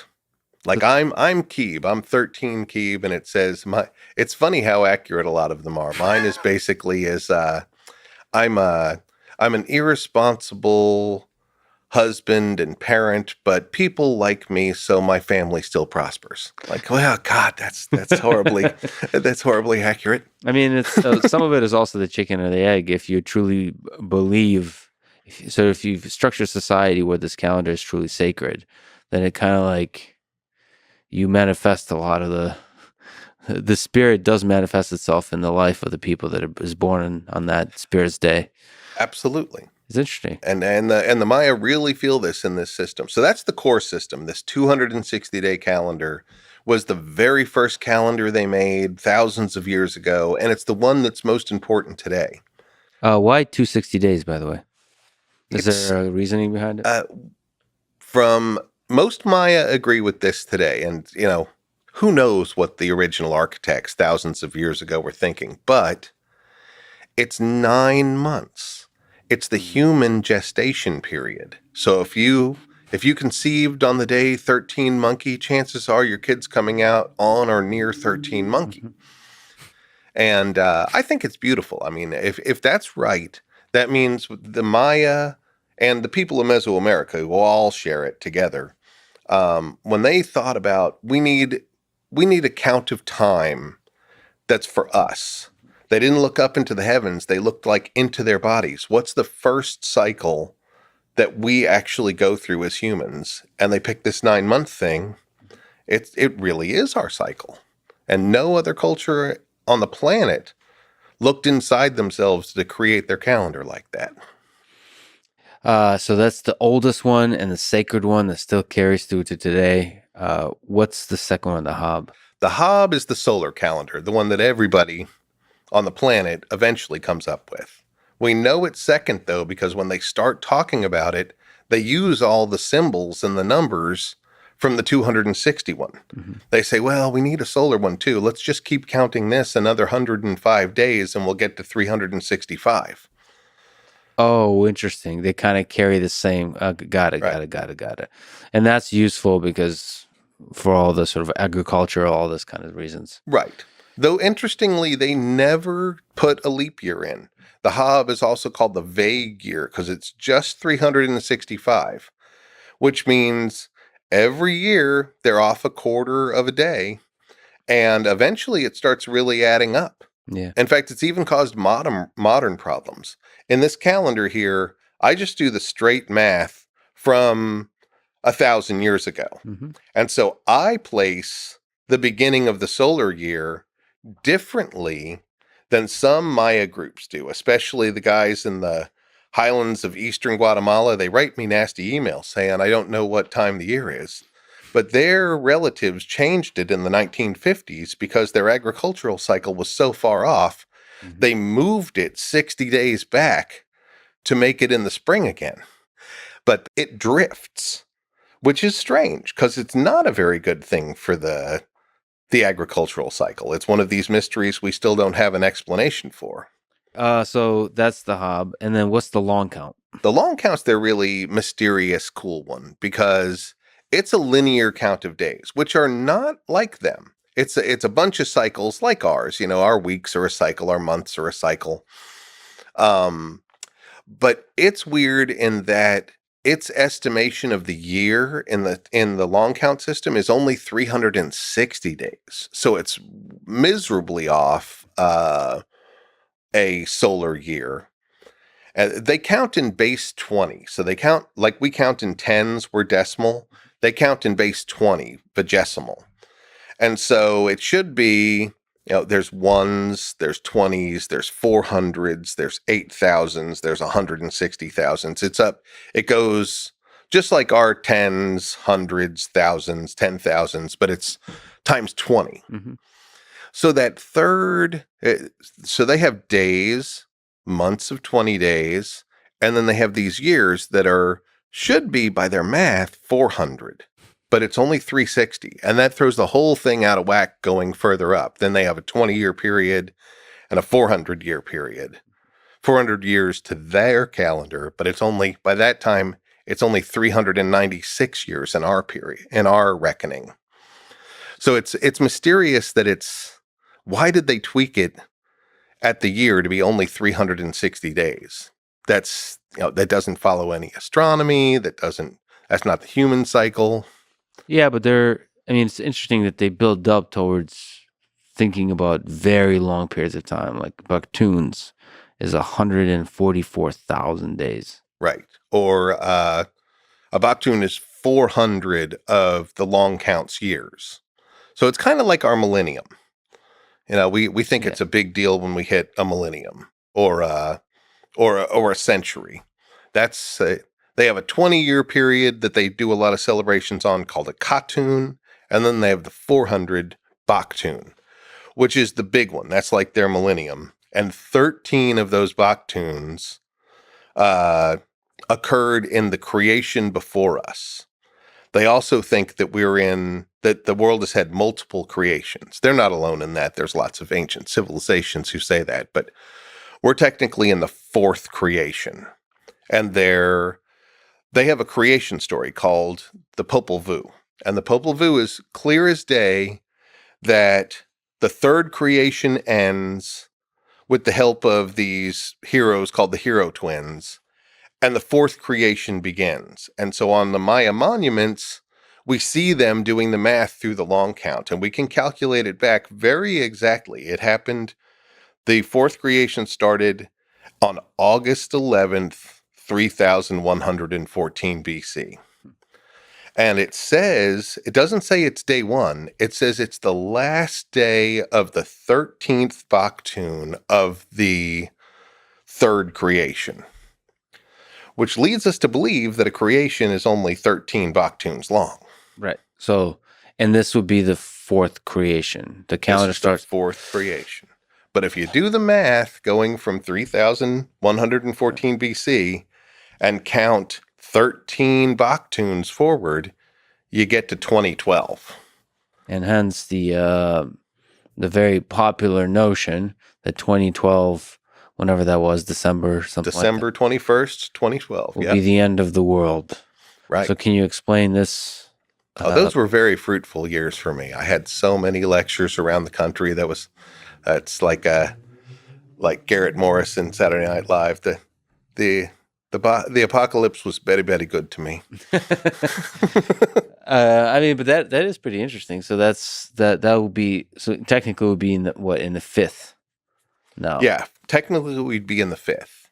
Though my argument was that actually, if you look through all the corpus of Maya mathematics and calendars, they never say anything like that. In fact, there's a handful of dates that tell us that the fourth creation does continue farther on. That Bakhtun place should have 20 Bakhtuns in it, like their counting system would dictate, not 13. And there's a place in Palenque, there's a place in the Dresden Codex, and one other place I'm forgetting that all talk about time after 2012. So how does that happen? It's a conflict. Is there supposed to be an overlap of the of the 13. So it's like 13 is the core of it, and it's 20 long. They love the number 13. It's all over the place. It's a magic number to them. My explanation, which I admit is not very solid, but I think that the magical deeds of the hero twins in their creation story at the end of uh, the third creation hit the magical reset button, Mm-hmm. and that it just restarted time right there because of their magic. But that was not to say that the natural Baktun cycle should be 13. And there are certain texts that go way forward in time or way backward in time, and whenever they want to do that, there are higher increments than just the Baktun. Above that, there's the Pictun, then there's the Kalabatun, then there's Alawatun, and it goes on and on. And these are like, 160,000 years, huge increments of time. Whenever they want to do that, and they talk about a long period of time, they start putting 13s in all of those increments, those higher increments. And I think what they're saying is they're making an esoteric statement about the never-ending nature of time. That's what I think they're telling us in those texts, that time goes on forever, magically. But they still had a conception that it didn't go on forever before, right? That there was other civilizations that came before, and this is the fourth creation. This is the fourth creation, and the gods made everybody. The first ones were made of mud and they melted. The second ones were made of sticks, but they were jerks to the animals. The third ones were like us, but flawed, Yeah. and in some other way. And then we're finally made of the blood of the gods and corn. We're made out of corn, so we're perfect. And as it explains to us, the Popol Vuh does, we got it right this time. There's no reason to believe that this creation has a set duration.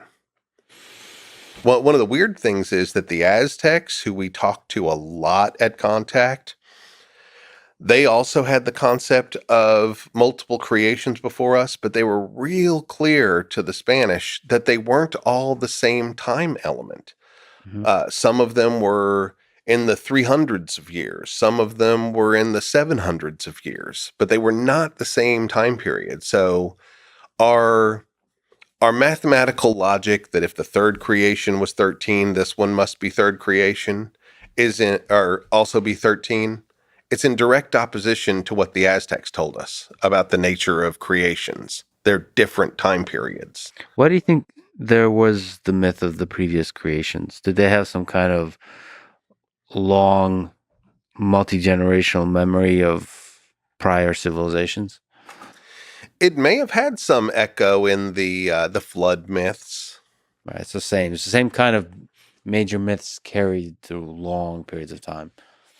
There's a lot of different opinions about it, and they're like, if they were all 13, if we have 5 creations like the Aztecs said, and they were all 13, they would come up to roughly 25,000 something years, which is very close to that precessional cycle. So some people are like, they designed it all to be one completion of the precession of the equinoxes. And I mean, that I don't believe that one, but that one sure sounds good, doesn't it? That's going to get a lot of internet hits. And one of the things I do obviously wonder about is why the flood myth is part of like most societies and most religions. I think that one's pretty easy. It's the end of the Ice Age when the bathtub filled back up. Huh. So it's just the Ice Age bathtub refilling. It's the seas filling back up. And they, without really understanding what happened, they just carried that story. Everybody knows that everybody's nice coastal village went underwater. Yeah. And they had to seek higher ground. And then just like people like talking about the weather, everybody was talking about the weather for many generations as the sea level was going up. And then that myth carried. Why do we live here, Grandpa? Well, we used to live over there, but then the water came. And then many grandpas later, it just kind of permeates every idea. It becomes mythology, but global mythology. So that one, there's a lot of things I don't have a reasonable explanation for, but the flood myth is almost certainly the rise in sea level. So this idea that every day represents that it carries a spirit. There's modern day astrology. Most people kind of consider astrology this maybe a bit unscientific woo-woo type of set of beliefs. But do you think there's some wisdom that astrology carries? From your scholarship of the Maya calendar, do you think if we carry that to the astrological perspective on the world, do you think there's some wisdom there? I don't know. I have a woo-woo part of me. Mm-hmm. I would like to believe that stuff, but I don't think as a scientist I cannot come up with a biological scientific reason why that would be true. Mm-hmm. And, when you look at it objectively, I mean, really, is everybody born with the sign Scorpio a moody person? That's just objectively not true. But it is funny how oftentimes these Maya horoscopes, for lack of a better word, do hit the mark. There was some student who surveyed like 300 people with the app I made and asked them about their Greek sign and their Maya sign, and his conclusion for his term paper was that the Maya one was working way better. Which that's fascinating. At least that's fun. But no, I think I'm too much of a scientist to believe that. I just don't have any foundation in science that would allow us to believe that the month in which we were born in a cycle sets our personality and destiny. I agree, and yet there's so much mystery all around us that what I do like is the inbuilt humility to that worldview. That there's this whole, you can call it a spiritual world, but a world that we don't quite understand. And then you can wonder about what is the wisdom that world carries. And then you can construct all kinds of systems to try to interpret that. And then there is where the human hubris can come in, and but it's good to be humbled by how little we know, I suppose. I do love the mysteries of the world, and I would love to find an ancient civilization, but I don't want to solve the mysteries of the world. I think they're one of the things that make world life worth living. That's true. That's true. You mentioned the Maya writing system. What are some interesting aspects of their language that they've used, and the written language that they used? Well, one of the things that confound me as a guy who's spent, a better portion of my life studying it, I had the honor of being the student of Linda Sheely right here at the University of Texas at Austin.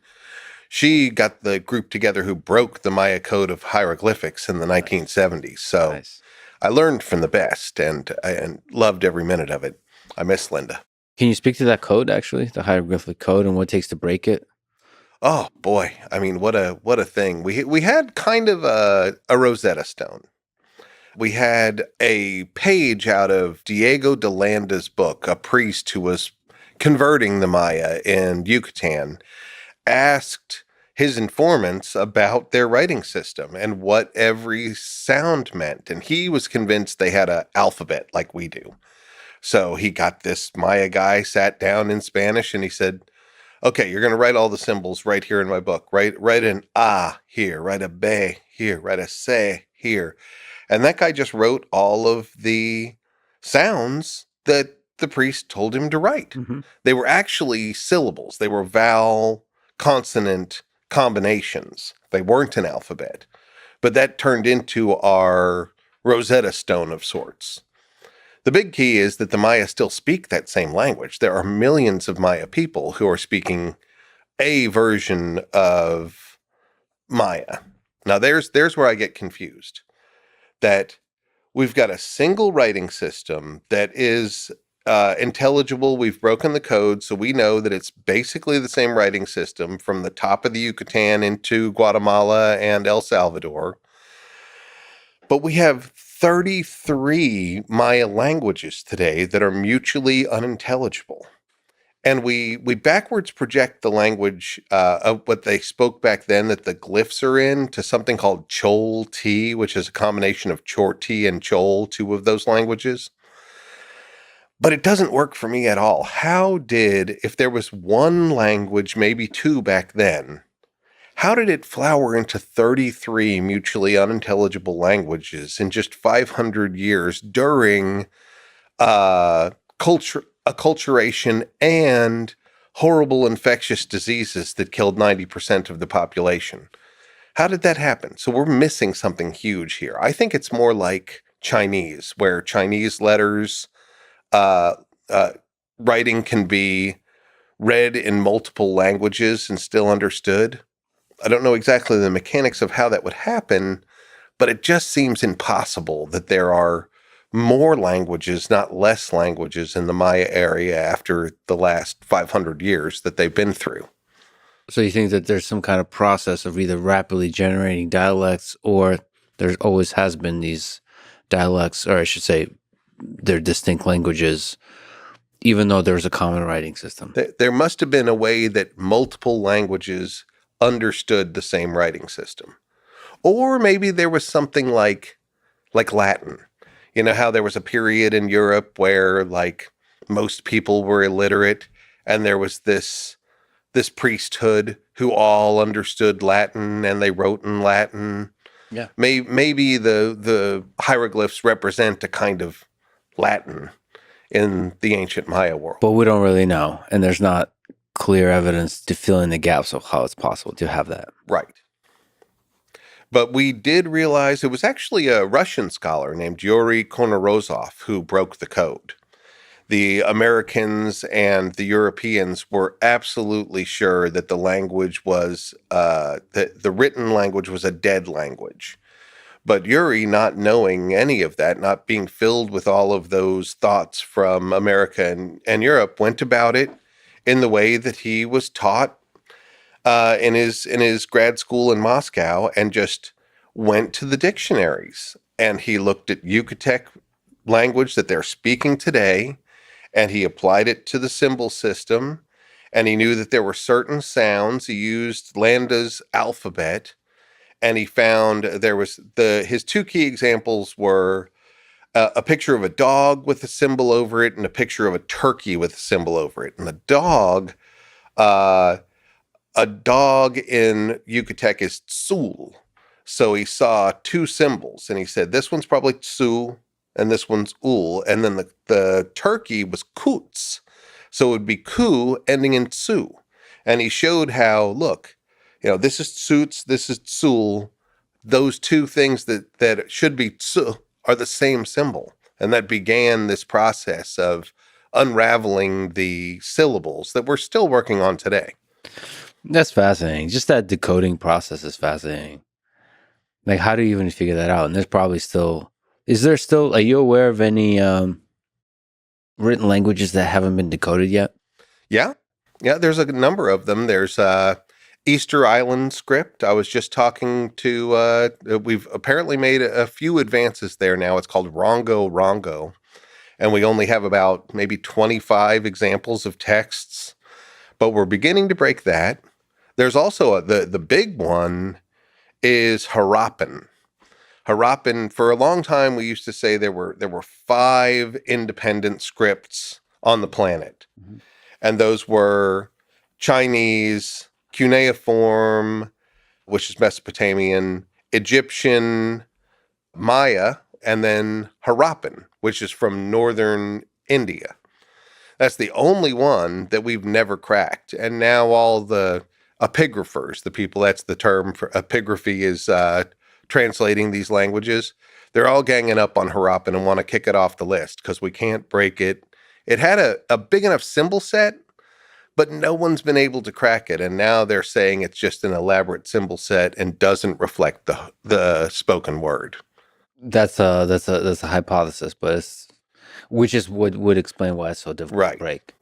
But, we could just be faced with a quitter generation. Maybe somebody will pick up the baton next Kids generation. these And days with their the other one that fascinates me is from the Americas. It's the quipu. The Inca had the quipu, this knotted string records, but it was definitely encoding more than just math. We know the math.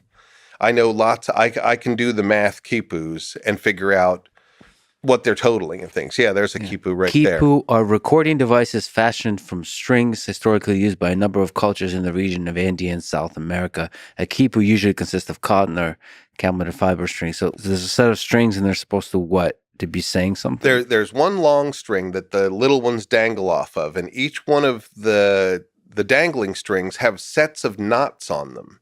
And the knots, some of them are mathematical quipus, and those we can just do the math. We can prove that it's math. Mm-hmm. They also encoded language in there. They had entire libraries in Cusco where Spanish conquistadors were brought through, and the caretakers of the libraries would just they'd say, pull that one down, read that one to me. And he'd pull it out and just read a history of something that happened 200 years earlier. So it was definitely writing.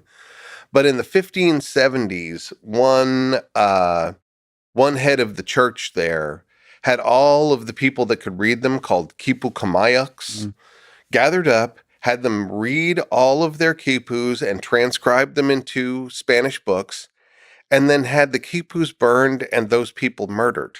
Okay. Well, there you go. And so we can't break the code still today, but we know it was absolutely a written language. Though it wasn't written, it was weaved or knotted. And there's still some quipus available that could be. I think now we've just crossed the 1,000 mark. So we have 1,000 quipus. There's enough to break the code. And I think this generation might be the one that does it. It's sad that so few have survived. Yeah. I mean, 1,000 is good, but it's. But see, Peru has barely scratched the surface with archaeology. There's so much out there. There was a priest I read about named Diego de Porres, who was one of the early people in Peru converting communities. And his chronicle is real clear that he wanted to teach this community of 3,000 people all the Spanish prayers, the important ones for them to be converted into Christianity. And he had the community's quipu kamayaks not quipus for each person that told them that they could read them out and memorize the prayers. And if they were caught without their quipu in town, they were flogged. So he had 3,000 of the same quipu made and handed out to this community. If we find that community and find its cemetery, there is our Rosetta Stone. You know, it is probably the case that there is somebody in Peru and maybe a large community that knows this language, that understands. And like, you just have to show up and ask them. And it's like, they're like, oh yeah. They there are some communities that are using them. There's a couple of them that we had high hopes for, and then it was apparent that they were just making shit up. they didn't actually know how to read it. They just knew it used to be read. So they made a bunch of stuff about what it says, and they bring it out and they act like they can read it. But then when you ask them the details, they don't know. Yeah. But then on a much simpler level, there's llama herders who keep a string in their pocket, and they've got the knots equaling how many llamas they have. And then they have subcategories of information, like this one's sick. We've lost these ones. This one's pregnant. So they have these more simple and more mathematical quipus, but they're using them to effect as a record. Is it possible through archaeology to know what, the social organization of the Maya was? Like what, maybe if there was a hierarchy, maybe what the political structure was, if there was a leader, different roles, priests, or like who had the power, who was powerless, who had certain kinds of roles. Is it possible to know that? Actually, because of hieroglyphs, yeah, we know a whole lot. There's, basic things that archaeology, which is a very blunt tool, can figure out, like this guy lives in a rich house, this guy lives in a poor house. But Yeah. the hieroglyphs tell us specific stuff about who can rule, that it was hereditary, that that hereditary rule was based on royal blood that could be burned and connect to the ancestors that lived up in the sky versus the one that's lived in the underworld. It also told us things about hierarchy, like that there were councils of lords underneath the king who each represented clans who had their own neighborhoods, and that there were revolving positions of authority. There was the site that I mapped for my dissertation and spent years in the jungle there. Palenque had a lord's title named Fire Lord. That was one of the like generals of their army, and we could tell that position changed over time. So there was one guy named Chakzutz who was the Fire Lord for the early part of a reign of a king called the Kalmonab. And then by the time he carves this other panel, there's another guy in the position of Kak Ahau, which was the Fire Lord. And so he had, Got promoted it or was, demoted? well, he could have been killed. I mean, in the case of that. But then we have the interesting case of, in the post classic, they shed the idea of kings. They don't like kings anymore. That's probably a big part of why the classic disappearance and the abandonment of all those cities happened. People just got sick of kings.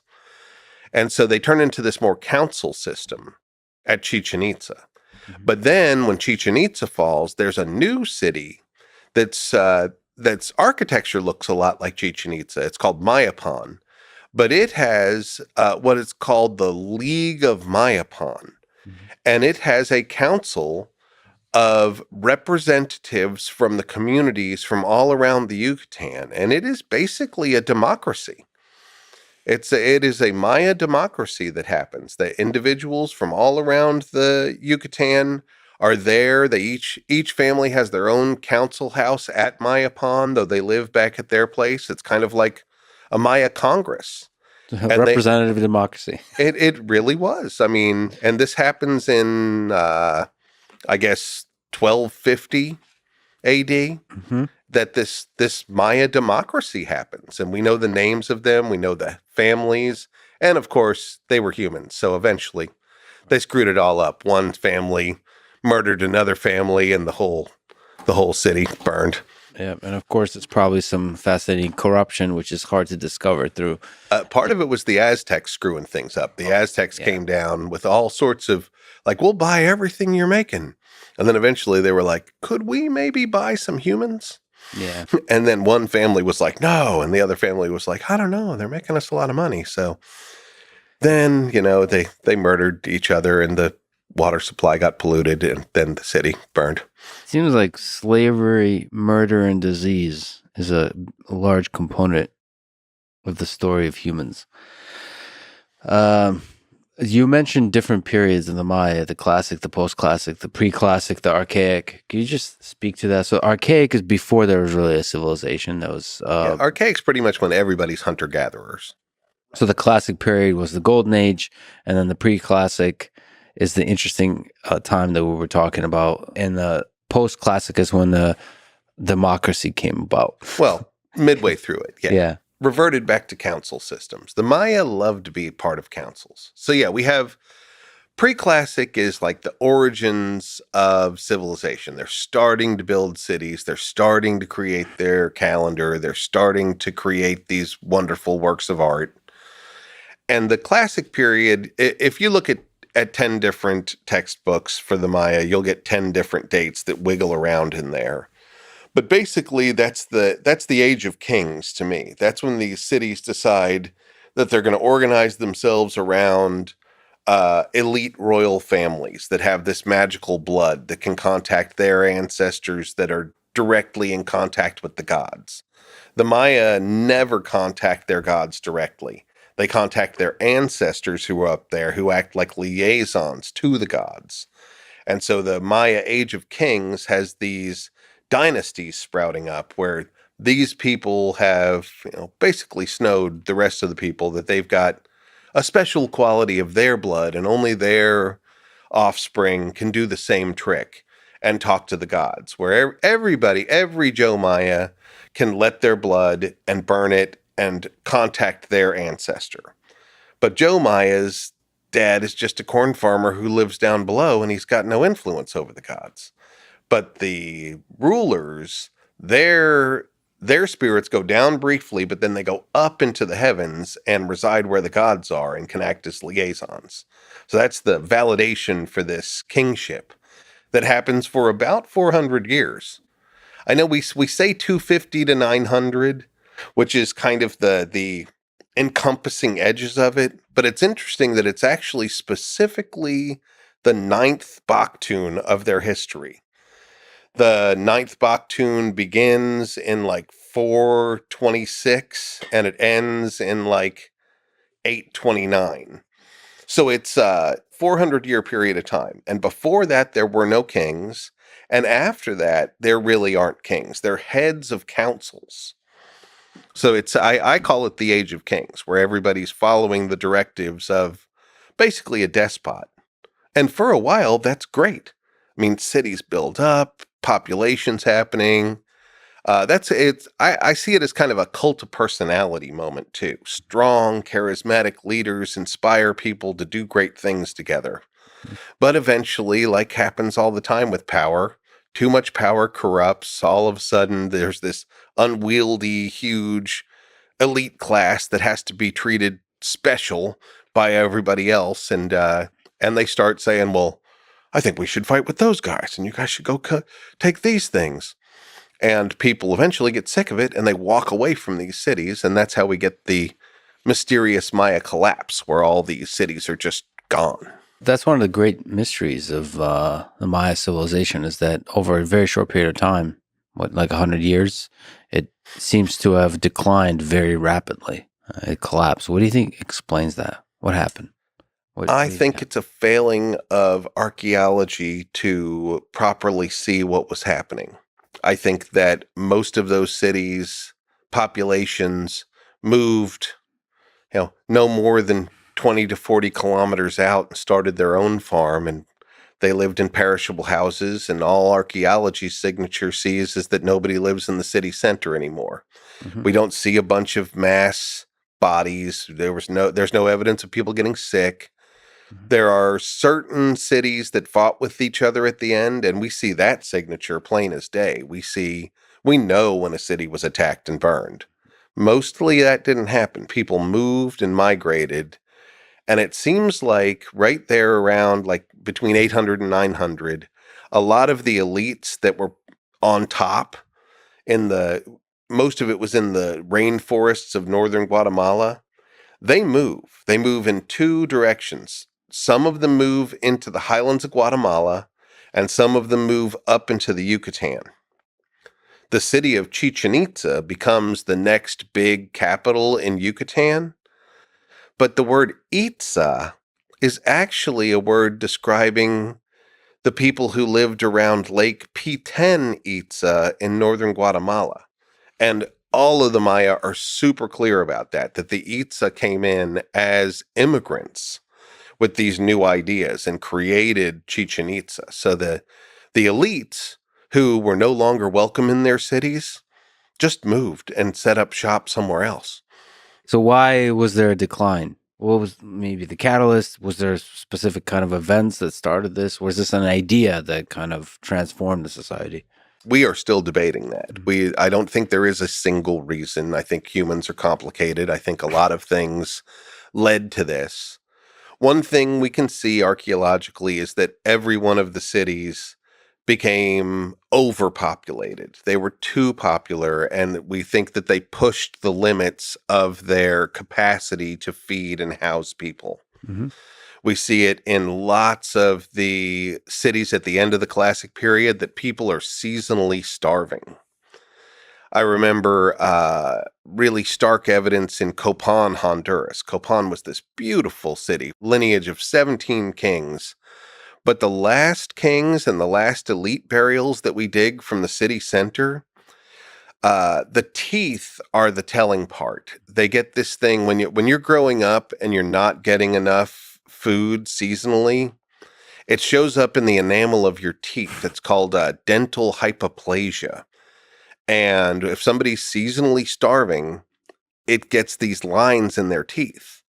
And that last generation of Maya before they left Copan, even the rich people are seasonally starving. So there's a problem there for sure. But I also think it's a weird thing. It was not an empire. It was a group of independent city-states like Greece. Mhm. Some of them were allied, some of them were enemies. There was a huge civil war that settled out about the end of the classic period. So if it was Europe, the victors would have taken over, the losers would have beat it and gone wherever they went. But when they abandoned these cities that were independent still, they all left, both the guys that won and the guys that lost the war. So it couldn't be just as simple as spoils go to the victor. It's such a wide area. Not everybody was starving like the people in the Copan Valley. So I personally think it was calendrically timed. It is interesting to note that that ninth period, that ninth 400-year period ends right then. And I think a lot of people, I can't prove it archaeologically, but I think a lot of people said, we're coming to the end of a great cycle and we need to renew. We need to change what we're doing. When you talk to the Maya today, like at the end of this 2012 thing, if you actually talk to Maya, say, what happens at the end of a big cycle here? They say cycles are a time of renewal and transformation, that it is all of our obligation to change our lives at the end of cycles, that change is coming. We can either be part of it or we can get steamrolled by it. The Aztecs did this neat thing called the New Fire Ceremony. Every 52 years, which was the biggest their calendar would go, they'd burn down perfectly good temples and they'd burn down their houses sometimes. And they would just, everybody in society would perform this, what they called the New Fire Ceremony, and they would renew the world. So I think my personal theory is that the Maya decided at the end of the ninth Baktun that it was time to renew the world. I think this theory makes sense because they really internalized the calendar. I mean, it was a really big part of their culture, this sense of the cyclical nature of civilization. That's what I think. I think that that they created that calendar to perceive the cycle and to harmonize with it. Yeah. You mentioned the Aztec. What was the origin of the Aztec? Where did these people come from? At what time? And how? Almost every one of the cultures we're talking about now, we have two different versions of the answer to that question. We have the archaeology version, and we have the Aztecs themselves. The Aztecs have this wonderful migration story where they say that they came from a place well to the north called Aslan, and that they had this migration that went through kind of a hero's journey where they go to this Snake Mountain place and they encounter the birth of the war god that they'll worship after this, and how they stepped into the Valley of Mexico as the lost brothers of everyone in the Valley of Mexico. They said that they all came from the north. Near Aslan is a cave with 7 different passages called Chiquimostak, and that all the people who spoke the language Nahuatl came from the cave, and most of them went early to the Valley of Mexico. And in the Aztecs story, they were just the lost tribe. They were the last brothers to come in. But then they show up late game and they become mercenaries. They just start working for communities in the Valley of Mexico. And this takes place in the 1300s. So about 200 years before Cortez shows up, the Aztecs show up to the Valley of Mexico. And they make themselves this indispensable group of mercenaries. They do the dirty work. All the civilized communities around Lake Texcoco, which is in the middle of which is now Mexico City. It's all dried up.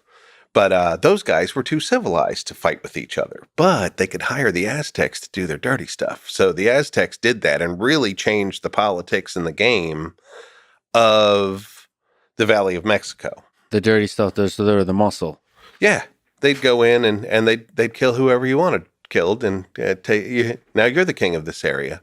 So one of these kings that they were working for really liked them and decided, I'm going to make the Aztecs part of our ancestry. I'm going to give them my daughter to marry the head of the Aztecs. And the Aztecs sacrificed her. And that really pissed that guy off. So he took like his whole army and ran the Aztecs out. For a while, they say they live in this horrible desert section eating lizards. But then one of their priests say, we're going to walk around the lake, and my visions say that where we see an eagle sitting on a cactus with a snake in its mouth is where we will build our capital. And they see that, but it's out on an island in the lake. And he said, well, I don't know. That's the place. So they build up an island. They go to that island, and then they just start piling up lake mud until they make a whole city there in the middle of the island. They make an island city. Mm-hmm. And all of this occurs in about 100 years. So they show up about 1300. The capital of Tenochtitlan, as they called it, is really established. And from there, they quickly take over the entire valley. They make what they call the Triple Alliance, which is the two other big communities of the lake are now their allies, but they're not really allies. The Aztecs were brutal. They were just, those guys agreed to shut up and let the Aztecs run the show. And then the Aztecs spread like a wildfire all the way down into the Maya area. Everywhere they go, they rename everybody's towns and make them pay tribute. Pretty short-lasting civilization. Spread extremely quickly. Famous. What are some defining qualities that explain that? I think they were very much like they had an attitude like Attila the Hun. They just had no problem ripping your skin off. Everybody else had become too comfortable and too civilized, and the Aztecs were just mercenary. They told everybody, we can either rip your heart out or you can work for us. And if you work for us, you'll be just fine. They'd go to every town they'd go to. The first thing they do is they'd show up with a bunch of merchants. There was a merchant class who were also military. They were really the people who assessed where they were going to attack next. They'd go in with a bunch of Aztec products and say, we'd like to trade with you. But all the time they were assessing their military prowess, what products they had that they could take. And then soon after the Pochteca were there would come the military with the reconnaissance. So the Aztec had a huge warrior class, as you're saying. So what was their can you linger on their whole relationship with war and violence? They worshipped a war deity. Their main temple was the Templo Mayor. It had two temples up on top. One was to Tlaloc, the rain god, who liked a lot of sacrifice himself. But then the other one was Huitzilopochtli. He was, that translates the hummingbird on the left. But he's the war god. I love that he's a hummingbird. Maybe, he's fast and he comes from the magical side or something. But then right next to the temple on either side were the two temples of the warriors. One was the Eagle Warrior clan. The other one was the Jaguar Warrior clan. And they were symbolically in competition with each other, though a unified force. I guess, probably an analogy between like the Navy and the Air Force. They had a good-natured competition of who was better, but they were the same force. So those were their symbolic warriors dressed up in all of their finery. And they would come at people with these two forces. And it was very unlike anything that had happened before in Mesoamerica. Again, I think I could draw a parallel to what happened in Europe. The famous Henry V moment in Agincourt, where, his kind of ragtag army wipes out half of France's aristocracy with the longbow. Like up until that moment, Europe had a very war is for the elite classes kind of attitude. And then after France lost half their aristocracy, then it was like, maybe we should be hiring from the villages. Mhm. The same sort of thing happened with the Aztec, that there was Mesoamerica really didn't have huge standing armies. But the Aztec put this army together and they intimidated people. They didn't actually have to use it a lot. It was used to great effect in the Valley of Mexico. And for the rest of Mesoamerica, it was mostly the fear factor. But there also seemed to be, a celebration of violence. I think you said that beauty and blood went hand in hand for the Aztec. Maybe like the Roman Empire, was it? They just had maybe a different relationship with what violence, where that stood in the purpose of life, purpose of existence. Is that fair to say? I would hypothesize so. I mean, I think it's one of the wonderful things about studying these ancient cultures, knowing what our human capacity is. And the Aztecs, when I said that statement, what I what I meant by that is they were absolutely comfortable with human sacrifice and ripping people's hearts out. Yeah. They had this just you know grotesque, violent bent, but in the same way, they also absolutely loved flower gardens and poetry and music and dance. The same Aztec king who would order the hearts of 1,000 people extracted also would stand up at dinner parties to recite his own poetry or the poetry of famous statesmen that had come before him. And they spent money on things like flower gardens. Hmm. There, all of the causeways leading to the Aztec capital had beautiful flower gardens, and they had a museum, and they had an aquarium and a zoo, and they had an opera, and they had a ballet, Yeah. and these things existed together. There was not in the Aztec mind any conflict between witnessing someone's heart getting ripped out one moment, in the evening we'd go to the ballet. How does that contrast the relationship with war and violence with the other civilizations of Mesoamerica and South America? Maybe the Maya. What was their relationship like with war?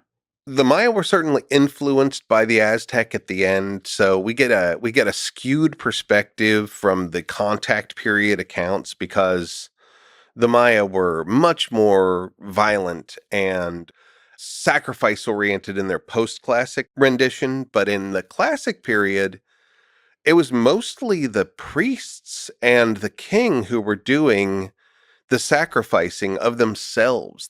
We know that the Maya kings would cut their penises and then bleed that blood onto paper, and the paper would burn and become the smoke through which they'd commune with their ancestors. But they'd actually tie this paper onto their penis, cut it, and then dance so the blood splattered.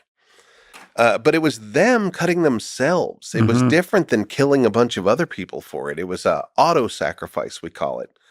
Still very macabre, but very different than deciding a whole bunch of other people should die. It was a self sacrifice thing.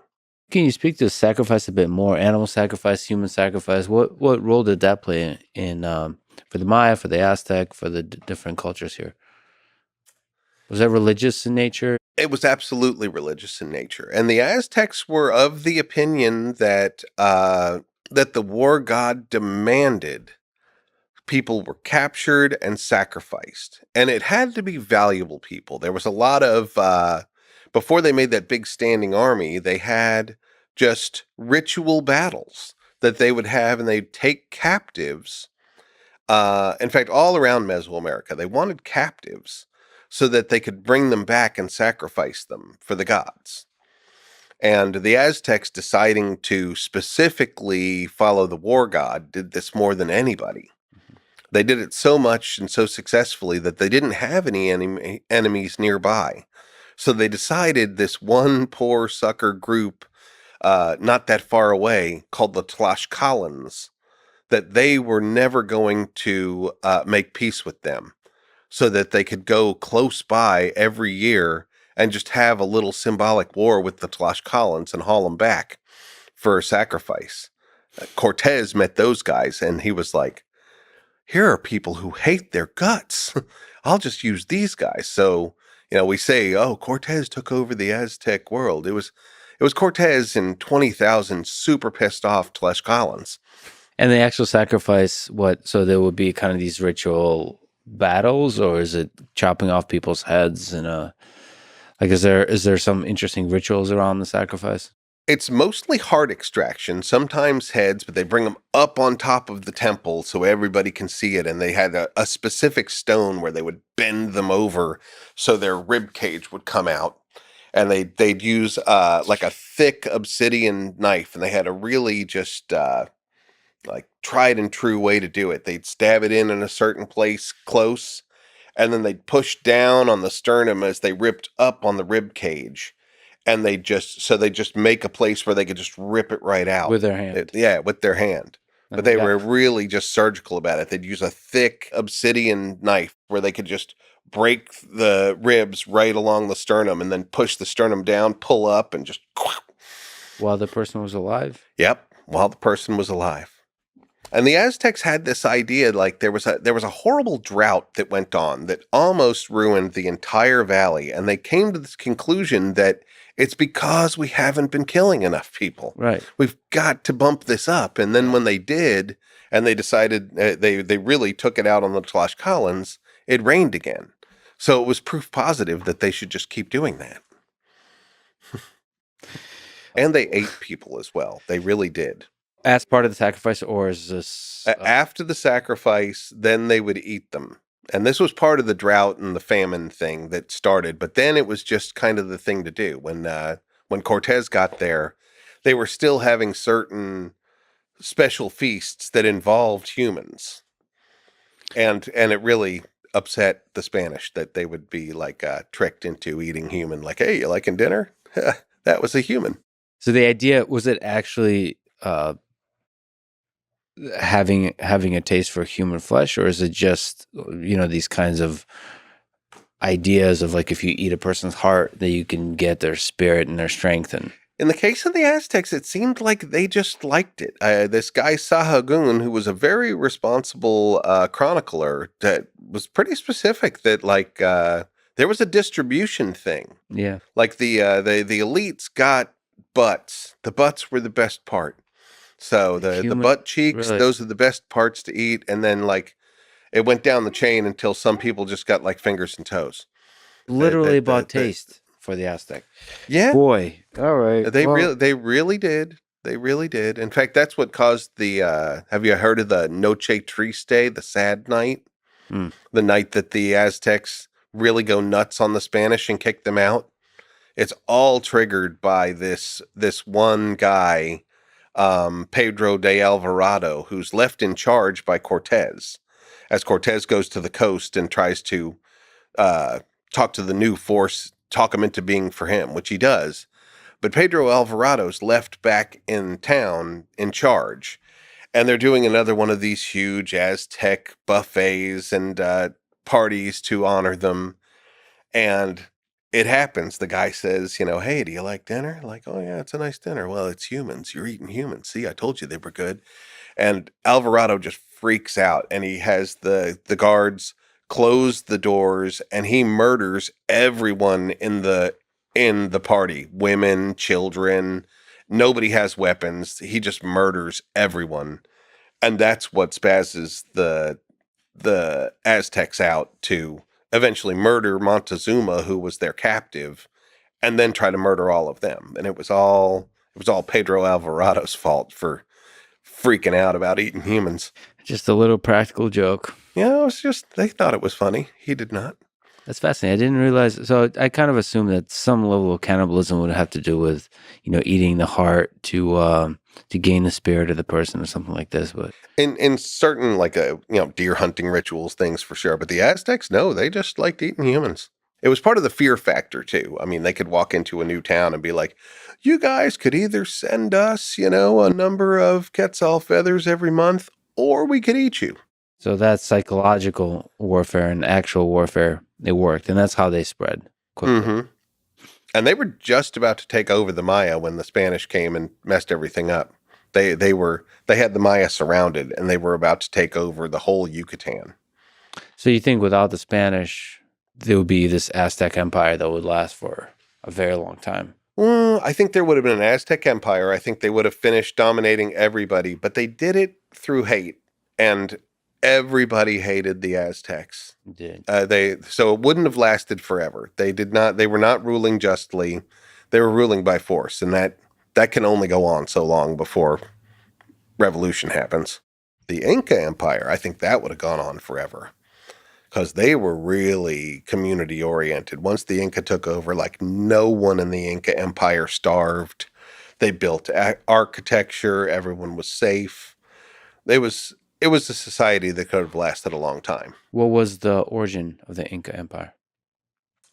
Well, it was bloody at first, like most of them are, but once they started taking over, that what they did is they empire built. They everybody else had just raided their neighbors to get the resources, but everybody they raided, they turned them into the Inca Empire, and they created this incredible mita system where you took turns working.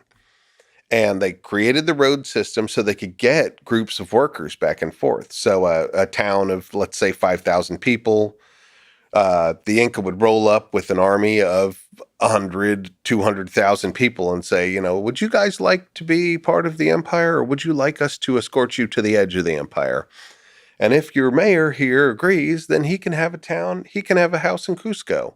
But then the very next month, a big work crew would show up, and they'd start building agricultural terraces and storage units. And every month, with the agricultural excess, they would have big parties and everybody would eat. So people lived well in the Inca Empire. It was a rough beginning, but everybody who agreed to be part of it immediately had access to a whole bunch of resources and security they never had. So they started in South America, in Peru, in Cusco.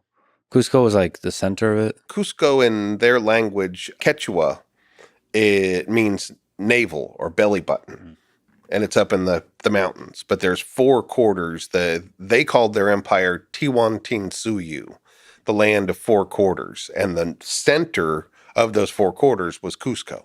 It sprung to life, in like 1200 AD, CE? Yeah, we backwards project what it was, but it was probably mid-1200s when the first Sapa Inca, the first ruler, came in. But it was I think it's the 9th one, is Pachacute, who really started being an empire builder. And part of that, what really defined the empire? As you said, roads. They build a massive road network. Roads, and in the same way that the Roman strategy of building roads and infrastructure, and then every place they took over, they'd create certain key pieces of Roman architecture that kind of made that city Roman, and they'd rename it something. The Inca did the same thing. They had certain signature Inca architecture that they would build in as the administrative part.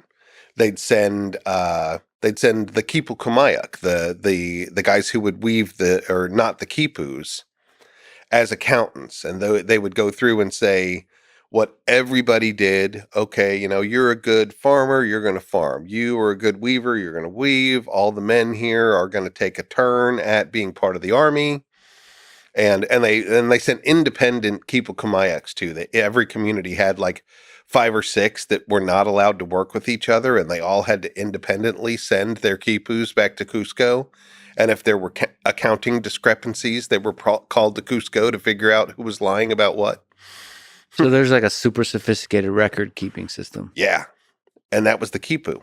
Yeah. And the Spanish recorded what they could and then burned them all. But that's an interesting development for an empire, because that allows you to really expand and have some kind of management, some level of control. Yeah, they couldn't. At the end, they were at least 10 million people. And there was just no way to do that Yeah. without some sort of sophisticated record keeping system. If the Inca had to face Aztec, who wins? Inca. Inca. I mean, the Aztecs were psychotic, but the Inca had just reserves for miles. Right. And they had that essential hearts and minds. Right. There was only one thing that everybody got pissed off about when they joined the Inca Empire. For some reason, everything was owned communally except the llamas. The llamas were the kings. And so that was one thing that, like, some of them would stay in town just to be work llamas, but, you don't own your llama anymore. And people are really attached to their llamas. To this day, Yeah. they are like family members. So it'd be like everybody walked in and said, everybody's family dog is now mine. It like really upset people on an emotional level. Well, so llamas got domesticated at some point, probably early. I don't even know when, but early on. It's we have rock art that progresses to make it see like a progression from people depicted hunting them to people depicted standing next to pregnant ones. Yeah. So it was still in that archaic period, at least, that they became friends. Yeah, but if you roll in and you own them, that's Yeah, that pissed everybody off. For some reason, the Inca owned everybody's llama instantly, and he would take anything he wanted. A lot of them would just get carted away that day, just sent to Cusco. They'd also take their mummies. That was a weird thing. Everybody mourns their dead, but the Inca just ceased to accept it. They would the mummies were still there. Okay, he's dead, but look, he's still got clothes. He's at the party. Let's put a beer in front of him. Mm-hmm. They just kept people as mummies. And so the ancestral mummies of every town, part of the being absorbed into the empire was, okay, your most important mummies are now going to have their own beautiful house in Cusco. But they would physically bring those mummies to Cusco to make now Cusco the spiritual heart of their belief system. I mean, I can see how that would piss people off, but it's also a pretty powerful way to say, like, the ancestors that you idolize, that you respect, are now in the capital. They've been elevated. We didn't steal them. We have given them a new place of honor. And you're welcome to come visit them all the time. And they did. They have these festivals where everyone from all corners of the Inca world would come to Cusco.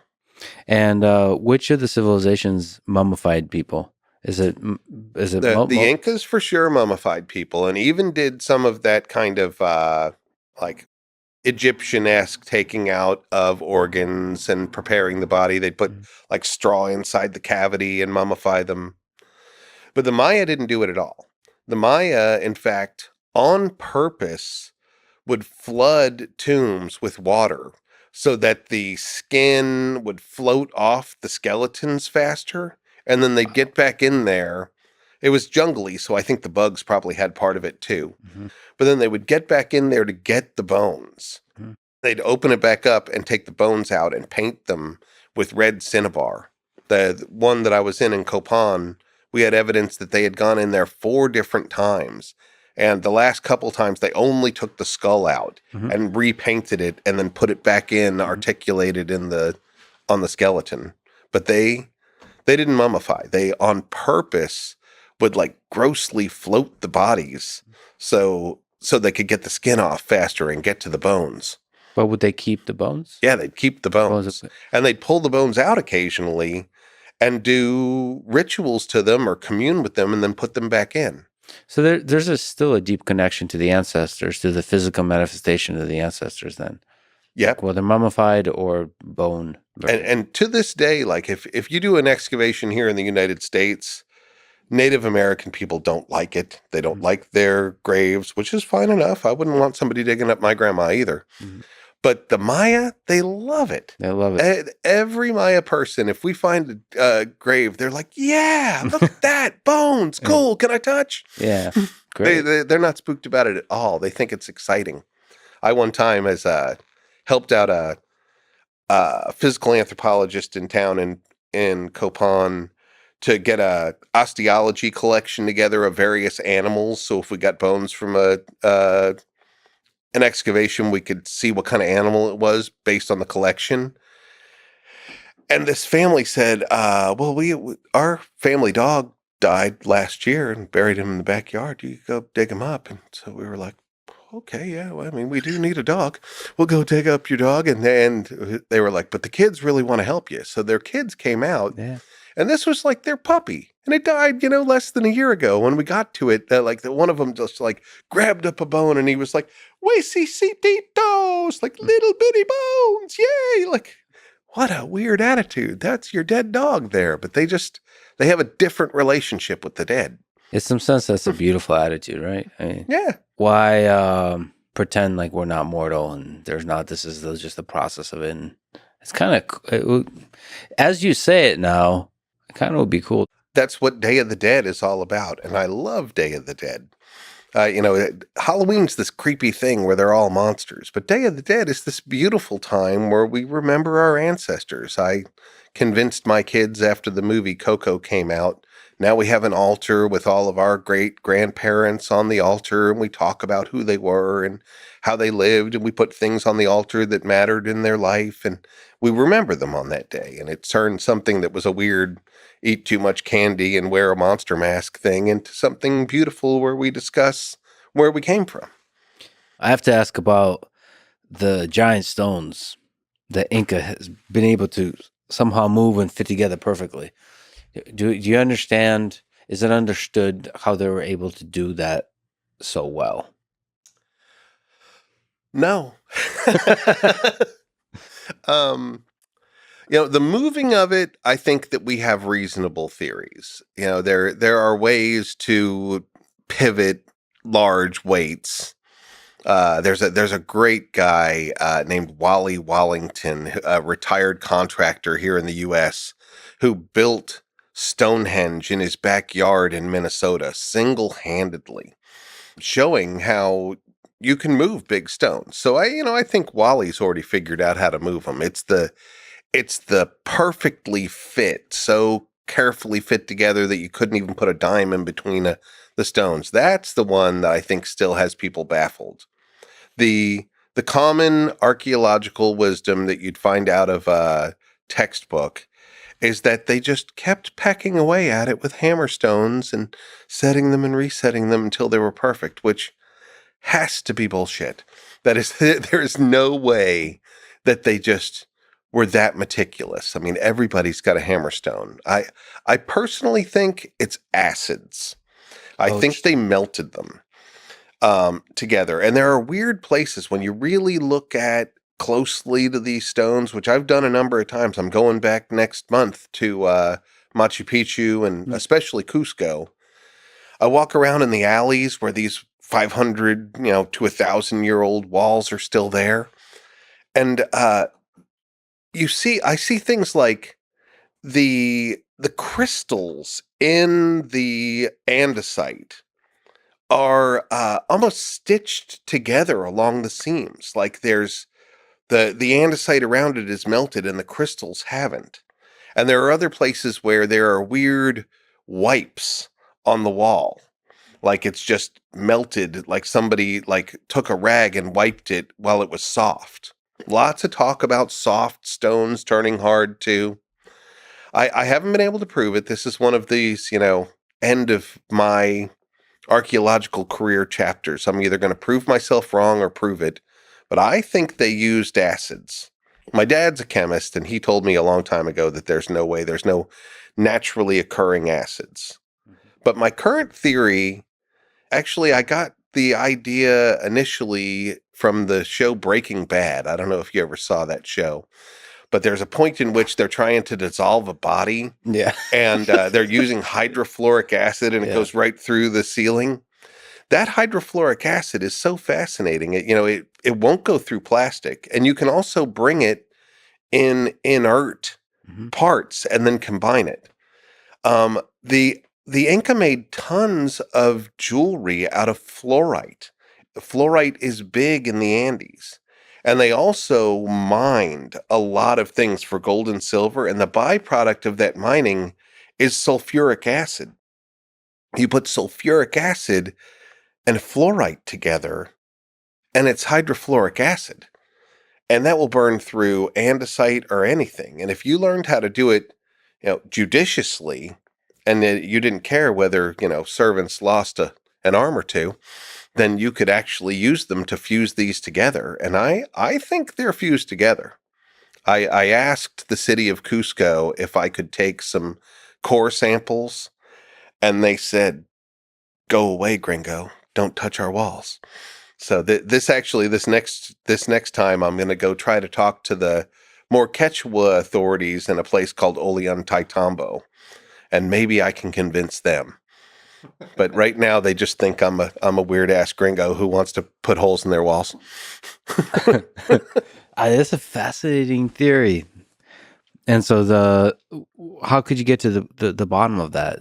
So getting core samples to see if there's some kind of trace. Chemists I'm working with say that if there was hydrofluoric acid in between these, that a core sample right along a seam, they can separate out the elements in there and detect whether there was actually elements of hydrofluoric acid. I wanted to go straight to burning rocks, but they were like, no, we already know that's true. Yeah, we can burn some rocks, but it would happen. That's just chemistry. We gotta prove that it would happen in the walls. So go get us samples. And that was before COVID and all sorts of, how it is. You probably are the same guy where you've got a 1,000 ideas, and the ones that are fruitful you run with, and the other ones you'll get back to. That would be fascinating if true, and I hope you do show that it's true or false, either one. I'll try to disprove it. Disprove it, yeah. I wonder if we discount how much amazing stuff a collection of humans can do, because it just feels like if a large number of humans are just working a little bit, chipping away at stuff at scale, they can do miraculous things. So the question is, how can a large number of humans be motivated to do a thing? Because I just when we think about like Stonehenge or some very challenging architectural construction, we don't think about a large number of humans working together. Well, that large number of humans are motivated to work together by a small number of administrators who are dynamic and convincing in some way or another. Right. One of my favorite quotes is, and I'm probably going to misquote it here, but I think it's Margaret Mead who said, "Never underestimate the power of small groups working together." And the truth is that those are the only people that have ever changed the world.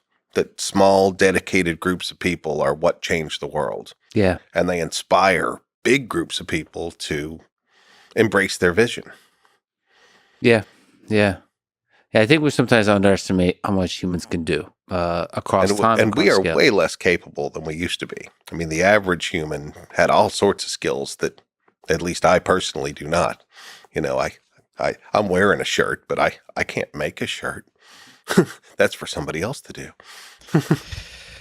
You've also lectured about, which I really enjoyed, about North America, and also helped teach me that there's a lot more complex societies going on here for a long period of time.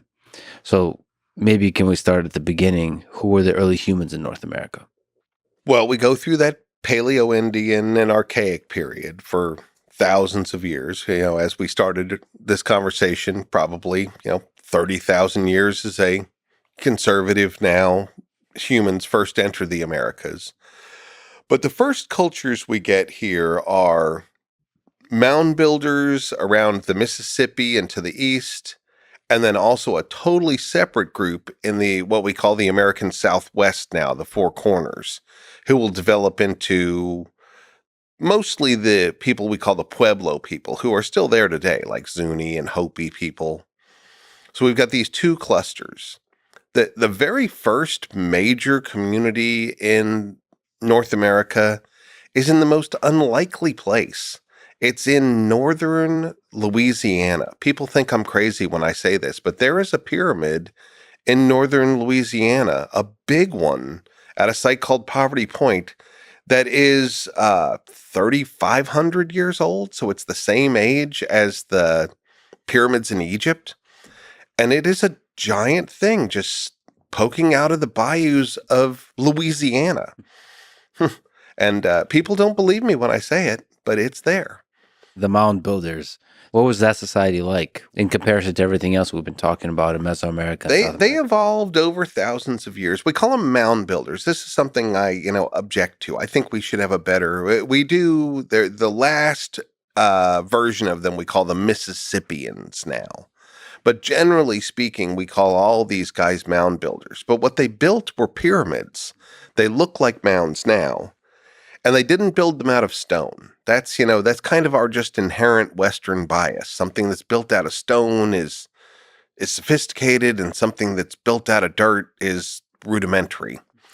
But in their full living form, they did have cores of dirt, but then they also had kind of clay caps. So they had terraces, they had whole complexes of buildings up on top.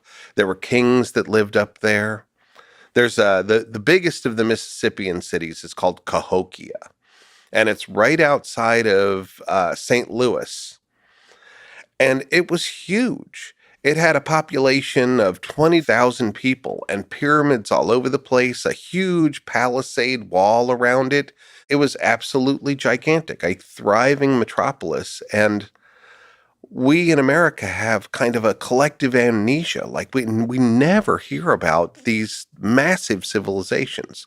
Cahokia was the big first city, but then it spread from the Mississippi all the way to the Atlantic. There were hundreds and hundreds of these big cities that had, 5 to 10,000 people each. Were they their own thing, or was there some kind of thread connecting all of them? They had a unified religion and culture. They were, again, not an empire. So there were warring city states. There were kind of territories that were owned by big kings, and then the cities around them were kind of the subsidiary lords and kings. Mhm. And then one kingdom could either ally with a neighbor or have a fight. Mhm. So they were kind of countries, I think, yeah, we could safely say there were different countries within this patchwork that was Eastern United States. And it's so weird that we don't know this, because it was clearly documented by the Spanish. I'm not talking about just archaeology. We find them in archaeology now, but Hernando de Soto landed in Florida and went for 3 years. He went up into the Carolinas and over down into Alabama and Louisiana, and he's the first one to see the Mississippi up there. But for 3 years, he went through city after city after city, unfortunately decimating them, eating all their corn, giving them diseases. But I mean, the documentation's clearly there. He met collectively millions of people in a very sophisticated and uniform civilization. So it was disease and stealing of resources, but was there like explicit murdering going on? Unfortunately, yeah, he was a murderer and a psycho and a liar. He he he snowed them that he was some kind of deity. Actually, learned a trick from the Inca, who he was with Pizarro in his first run, and went back to Spain. Was rich, had a wife, a castle. Then he got bored and he decided to have a reign of terror on Northern America for 3 years. But he had people burned at the stake. He had his dogs rip them apart. He was very, very brutal. He ruled that area through fear and had absolutely no respect for anybody. He made promises and broke them all the time. He was a brutal man. So this whole period when Christopher Columbus came, how did that change everything?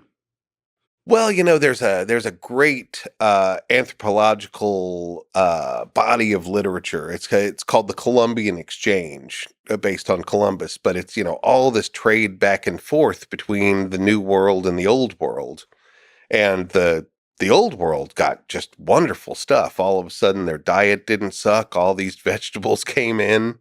The new world got herd animals. It got pigs and cows and goats that it didn't have, but it also got 13 infectious diseases.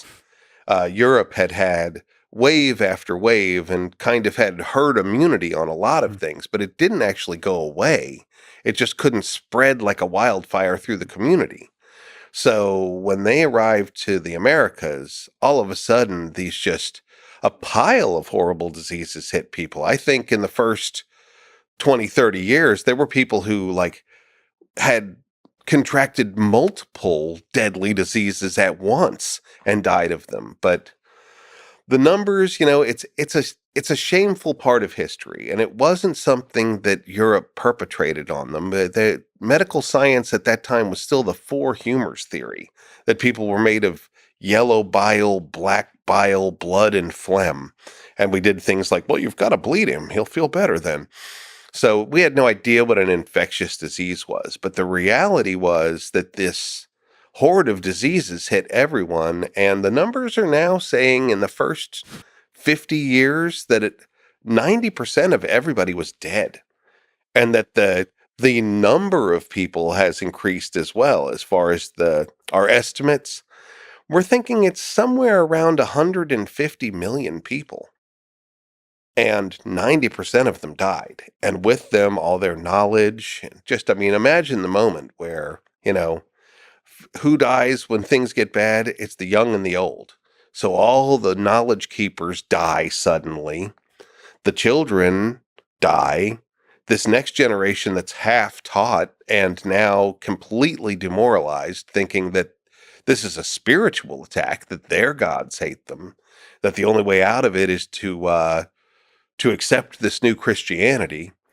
But they don't want to bring kids into this world where everybody's dying. And even if they do, they can't teach them what the old people were going to teach them, because the old people are gone and didn't finish the transmission. So in a single terrible moment in human history, the generation loses all their knowledge. So a lot of the things that these people knew just blipped out. But with that, also just the wisdom of the entire civilizations So fades much of away. what they knew was just lost at that moment. We have the Maya who had those hieroglyphs, and that we've learned a lot from that. Yeah, but not a significant integration of that wisdom into. So it wasn't when the Europeans came. It wasn't like the cultures were integrated. It was a story of domination, of In, erasure, in essentially. in North America, there's a new term in the literature that I like. We call it the Mississippian Shatter Zone. That Mississippian civilization was millions of people, but they got spread out all over the place over the next centuries. And now we have this shatter zone where we have ruins, and the people that were actually from those ruins are somewhere else on a reservation far away. And, I'm just about to talk to a Cherokee man who listened to some of the things I had to say and says, all those ho-chunk things you were saying from that ho-chunk culture, my grandparents talk about this sort of thing too. Can I talk to you by phone and tell you about these things? So we've got this shatter zone where, we're going to try to put the puzzle back together, especially in terms of Mississippian religion. I really think we're making headway in this generation, and it's exciting to be part of piecing this old religion and its mythology back together. Just as since a lot of people kind of refer to Christopher Columbus as the person who discovered America, um, I read that the Vikings reached North America much earlier in 1000 CE. And why do you think they didn't expand and colonize? Because they got their ass kicked. Okay, It's simple. it's the truth. Yeah. It is absolutely true that the Vikings were here. There's a great site in Nova Scotia called Lanceau Meadows, which definitely has what's left of a Viking colony. It was Leif Erich and his father Eric the Red, who they got kind of kicked out of Europe because they apparently couldn't stop murdering people. And so they went to Greenland and then kind of island hopped over to Canada. But I think the culture that was in that area was named the Dorset. But they would have nothing to do with the Vikings. They attacked the Viking settlement every day and did not give them an inch Mm. until they decided it was just worthless and they left it. The Vikings attacked Ireland and they just found a bunch of, monasteries full of gold with a bunch of guys going, "We're men of God, we don't fight." And the Vikings were like, "This is great. That's great. This will be easy then. We'll just loot all these Easter eggs." But the Native Americans in Canada were like not having it. They kicked their ass. In fact, Leif Erikson's brother Thor died there. The natives killed him. He was supposed to be in charge of expanding the settlement, but they just killed him. So a lot of the Native American cultures were also, I mean, they're sophisticated warring cultures also. Yes, they fought, especially the Mississippians. Boy, they were tough, and so were the Five Nations, the Mohawk, the Huron. Those the ones that kicked the Vikings' ass up there. They were probably Algonquin speakers, but they were connected, like just above the Great Lakes. But they were all a very tough people. When you think about the Spaniards and the Portuguese and the over 100 million people that were killed, do you see that as a tragedy of history, or is it just the way of history? I think that the epidemics, I consider it a tragedy. That did not have to happen. And that was not a fair fight. Nobody knew what to do about it. There was just a tragic, perfect storm of events. It was not, I think that the Spanish and the Portuguese get unfairly maligned in what's been called the Black Legend, that they just marched into America and murdered everyone. That's not the fact. It was the diseases that murdered everyone. In fact, there was a really poignant story I read of a Spanish priest in the Amazon, in the Brazilian northern part of the Amazon, where he made this utopian community, and he was bringing people in that were getting sick. And he wrote, "I'm baptizing everyone. I have baptized 10,000 people a day, and yet God's still killing them. Why is he doing this to them? They're doing everything that I asked them to do. They are submitting to the will of God." But this guy doesn't realize that the same bowl of holy water that he's baptizing them in, he's just wiping the disease on everybody's faces. He's accelerating it when he doesn't even realize. He thinks he's saving them, but he's actually killing them.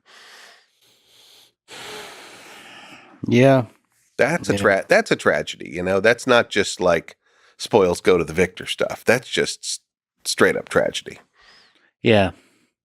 Yeah, but that one is even hard to know what to do with, like Black Death. I mean, infections, they don't operate on normal human terms, right? They just, they Nope. just go through entire populations. Back to wild ideas. All right. Just my style. I mean, we didn't really talk about how life originated on Earth, or how humans have evolved. And we did talk about that there could be just a lot of stuff in ancient history we haven't even uncovered yet. Uh, do you think it's possible that other intelligent civilizations from outside of Earth, aliens, ever visited? You had me right until the ever visited thing. That one I'm not entirely sure about. I'm not sure whether we have any. We certainly have no archaeological proof that I would cite or contemplate as the evidence of such. But the guys that discovered DNA, Watson and Crick, Watson, who actually habitually used hallucinogens to invigorate his thinking, he said that he thought that DNA on this planet was way too complex to have developed over the time period that it had at its disposal, and that his guess was that our DNA was somehow seeded from outside of our planet. And, take that for what it is, but the guy who we respect on many other levels also said that. So that's interesting. But in terms of,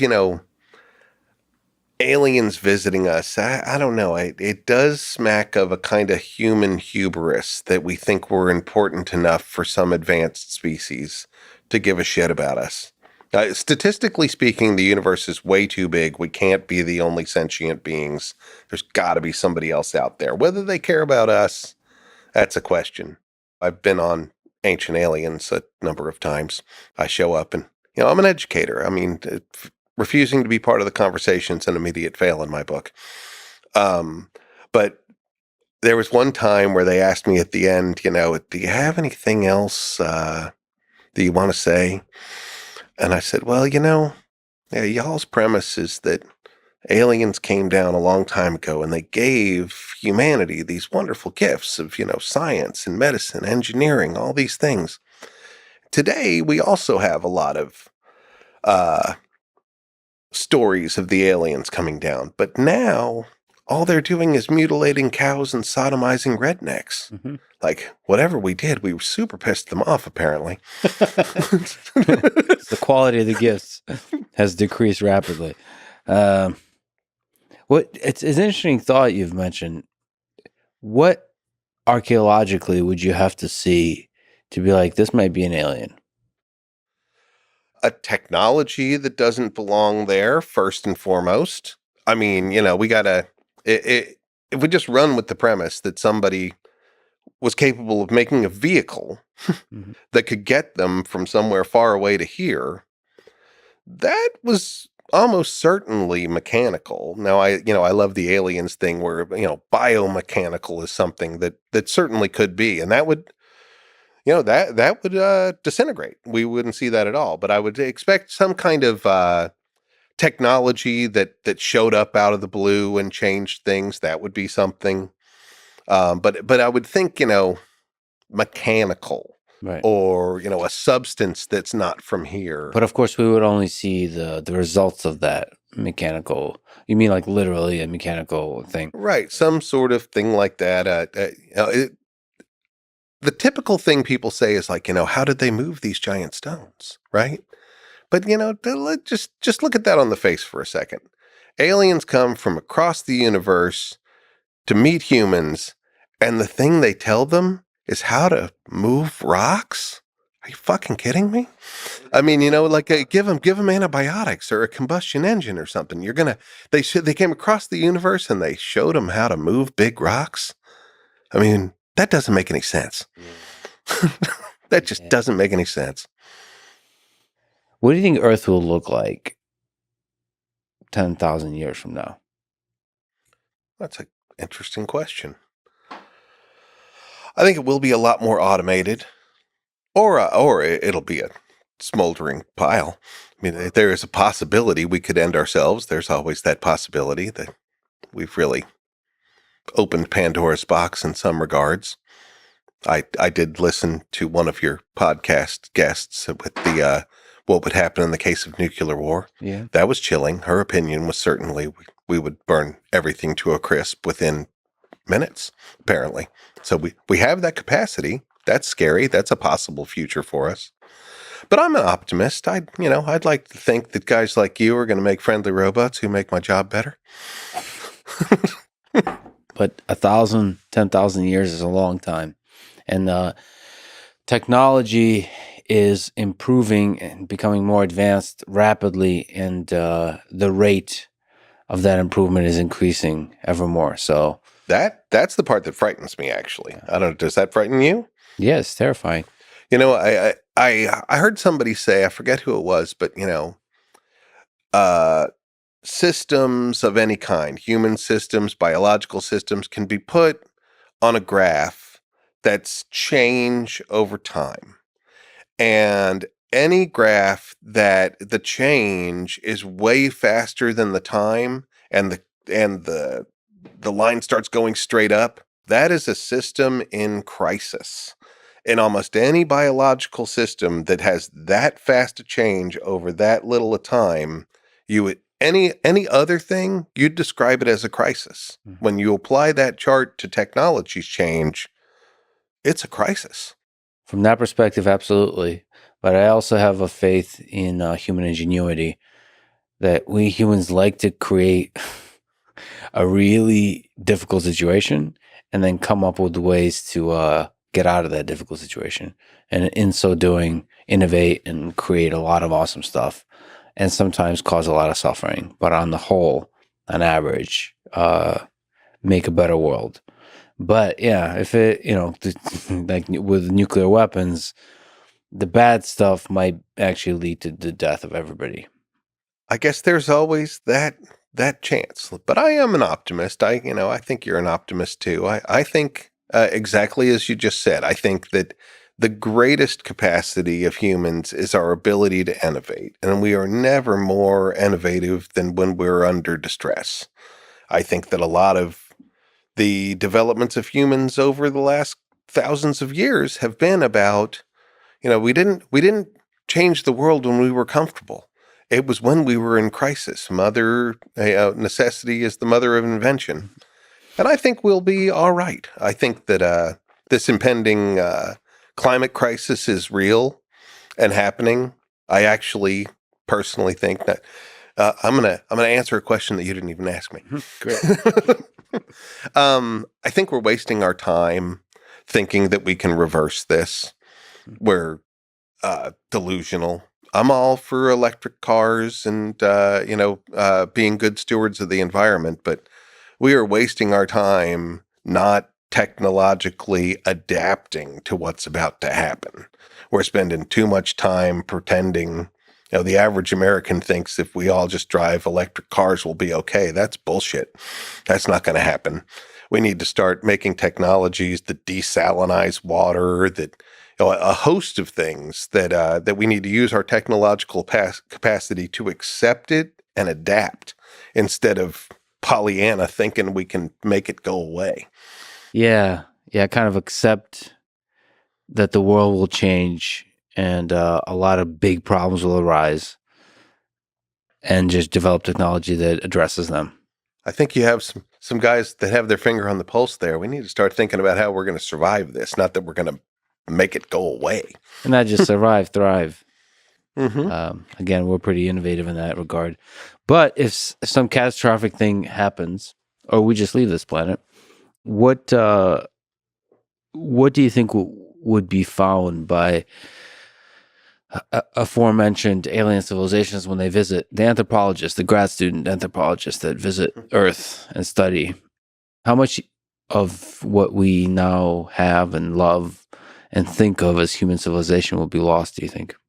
Well, time moves on and things that are perishable perish. So, you didn't put a time element in there, but I would say that, everything that can perish will, and whoever shows up here will be stuck with only the things that didn't perish. So we'll have, buildings, plaques, but they won't have any books. They won't have any, billboards. They'll have the incomplete record I have. Mm-hmm. I one time did a talk in Sioux Falls, and I said, I drove in here and there was a big obelisk in front of the town. And everywhere I go, I see the names Lewis and Clark. And 1,000 years from now, if I was an archaeologist investigating this place, I would think that it was founded by the Egyptians and their kings were named Lewis and Clark. But the truth is, Lewis and Clark stayed one night here. But it's just a big deal. So I would be so wrong about what I thought about your town based on what preserved. It's so beautiful as a thought experiment. Like, what would archaeologists be really wrong about? And what would they could possibly be right about? Like Washington, D.C. was clearly made by a combination of the Egyptians and the Greeks and the Romans, because that's what all the architecture is. Yeah, and would they be able to reconstruct the important empires, the powerful empires, and the warring empires? For that matter, have me and my colleagues done that at all? I'm almost certain that the Maya would just gut laugh at what I think I know what they were. I wonder, do you ever think about like what we just as a human civilization are wrong about the most, like mainstream archaeology? Just like a suspicion. What could we get completely wrong? Um, Well, one way to get something wrong is totally like lost civilization, like an obviously gigantic civilization that was there along with the Maya or something like this in the 10,000 years ago. There's certainly that. There could be things that were either wiped away or still hiding under the oceans that would completely change the way we think about things. And everybody knew they existed and everybody interacted with them. It was, I well, I think it's our I interacted, think it's our no. estimation of their motivations that we're probably most wrong on. Ah, My teacher Sheely a long time ago said, I would come up with all sorts of theories. I was always thinking about stuff, and she looked at me and she said, if you don't stop thinking like a Western European and start trying to put yourself in the mindset of these people, you will never understand any of it, which I've always taken to heart. I mean, I really do. When I approach these things, I try to step out of my cultural assumptions, try to think like they would think is the best I could. And it's very different. I mean, this whole, the Maya are cyclical. This the whole sacrifice. We're so obsessed with that, but that was an austere actual sacrifice on their part. They weren't just hey, let's all get together and kill that guy that's pissing us off. I mean, they were like giving the best of them. It was a different mentality. This was not brutal. This was a bona fide sacrifice on their part, a loss. plus the whole mystery of the puppy that eventually starts having sex with it's I very tell you, strange. that one, I'm going to unweave that one of these days. One of these days. Now, that puppy appeared on pottery. All over pottery. He's everywhere. I got to write this book. This next year is the year I'm going to write my Fang Deity book, and I will have a whole chapter Thank dedicated you. to the puppy. The mystery solved.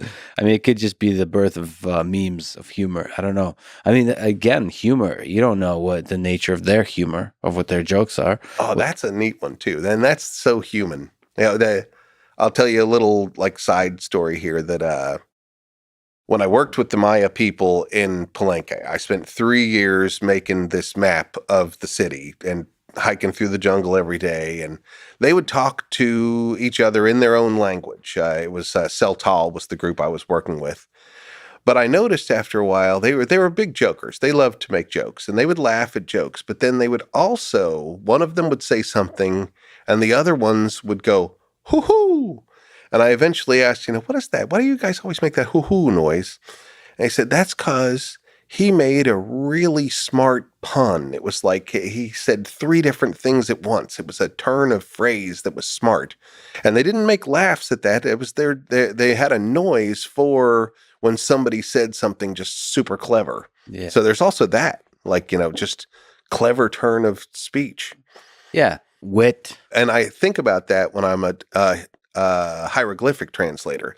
Like, here's a beautiful thing that's going to be like a poem or a political statement, and I'm just ploddingly looking in a dictionary of what that word means. There's probably double, triple entendres all through this text, and the real meaning is the subtext.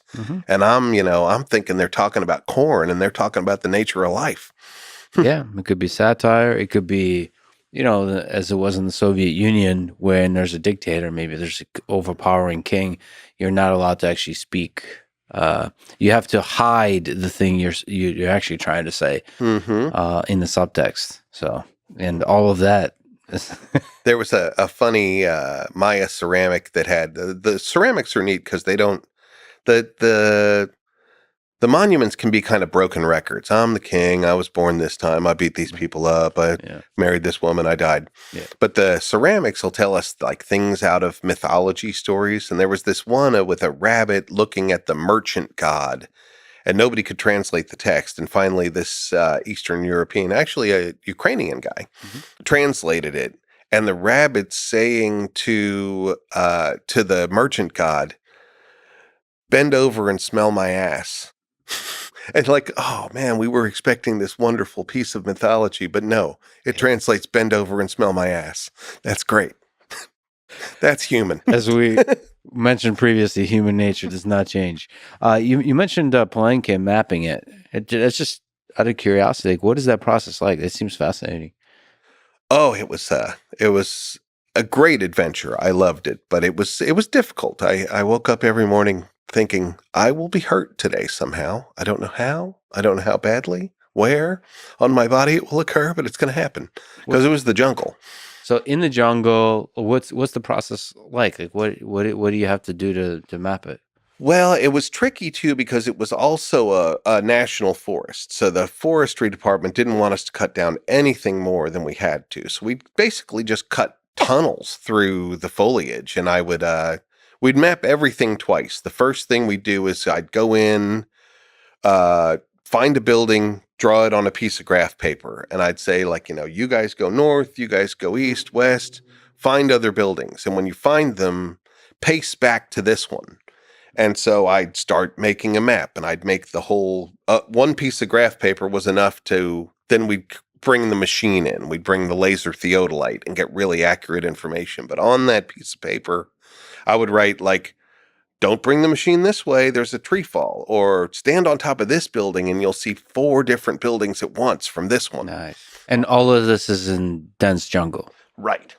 And the deeper we got off the road, the deeper it was. Sometimes it would clear out, but certain places, if it was low, it would be such thick vegetation, and Yeah. it would grow back so fast. Sometimes we would cut just tunnels through tall grass, and we'd come back like 5 days later, and they were gone. Yeah. Like we couldn't even find where our trails were. They would grow back that fast. But you see the buildings, so you could see. Right. And that was the fun part. I mean, sometimes it would just be like a little neighborhood with little low buildings no bigger than this table. But sometimes, just 5 more meters in, and I'm standing under a pyramid that nobody had ever mapped. Like, wow, I've just found another one. And some days, on good days, we'd find 3 pyramids. And I felt that's such a more exciting job than the typical excavations. My buddies were all just, in a hole for the whole week in the middle of the city, and where I'm dancing around through the jungle, I could find, 10 buildings today. I might find a pyramid today. Who knows? What's that feel like to find like a pyramid or buildings that you're one of the only humans that are not from that civilization to ever see this thing? What's that feel like? It's great. I love that feeling. I am, I'm an explorer at heart.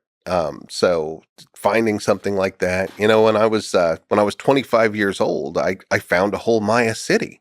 Mm-hmm. Got to name it. Its name is Mashna. It's off in the Belizean jungle, and that was just outrageous. I mean, that one almost depressed me. I was my entire, like, I had this great life ambition that I would find a lost city. Mm-hmm. And then I did it at 25, and I was like, God, now what do I do? I thought that was supposed to take me my whole life. I actually, I wrote a bunch of letters to NASA trying to get them to let me be the first archaeologist on Mars. I never got a single reply back. I'm sure I'm on NASA's list as some weirdo. How'd you find a Mayan city? I used a topography map of the area, and I played the game. If I was a Maya, where would my favorite place to live in this big area be? I looked for the biggest mountain, because they call all of their pyramids Tun Wheat Stone Mountains. I knew they loved mountains, and when I found that mountain, there were 2 others right next to it that made a triangle, and they loved those triads, and there were rivers in between them, and I thought, that's it. That's where I would build the city. And I hiked out there over 2 seasons with students. The other grad students were like, he's just having his students just wander in the jungle all day. But I came back with the city. So, given that you've looked into the deep past of humanity, what gives you hope about our future? Maybe our deep future of this human civilization? That's a good one. And I do have hope. I do have hope. I believe in the spirit of humankind. I as a person who have studied history, I kind of feel like history does kind of a sine wave. There's highs and there's lows, but no matter how low we go, we get up again, and we climb. And I think that humanity will continue that. We will rise to the challenges. Now, some of the challenges may be created by ourselves as well, but we will adapt and overcome. That's what we do. Yeah, humans find a way. right? That's like that's the thing you see with history. Even when the empires collapse, they the humans that come out of that, they pick themselves up and find another way. They build a new And thing. the people I study believe in the cyclical nature of life, that you really can't, life can't continue without death being part of the cycle. We get our lows, we get our highs, but the cycle continues forever. I should mention that you have a lot of great lectures on the great courses, but you have also an amazing podcast, Archeo Ed. If people want to listen to it, this is a tough question, but what would you recommend?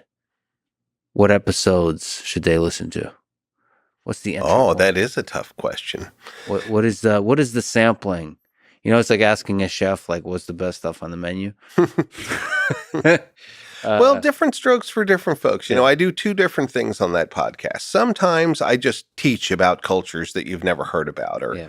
I start off by saying it's my podcast and I'll talk about whatever the heck I want to talk about. Sometimes I talk about really specific things like a tool type or an animal type, but my favorite ones have become when I just tell my stories of my adventures. Hmm. I've got a lot of weird adventure stories, and it's been fun, and they've been very well received. I've got, I can put my humor in there, and I can Hmm. talk about, you know, the things that went right, the things that went wrong, the adventures that I had are all part of this Archeo Ed thing. And Archeo Ed's kind of a double entendre. It's me, I'm just Ed, but it's also education.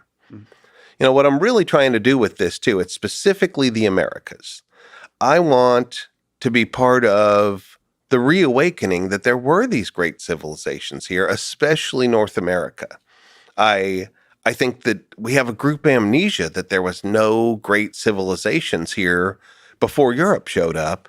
That's simply not true. I think it should be part of our history books. In fact, I have a program called Before the Americas that would introduce, as part of American history, the part before European contact. And I think that kids in the K through 12 level should grow up not being told this fallacy that no one was here before we showed up in 1492.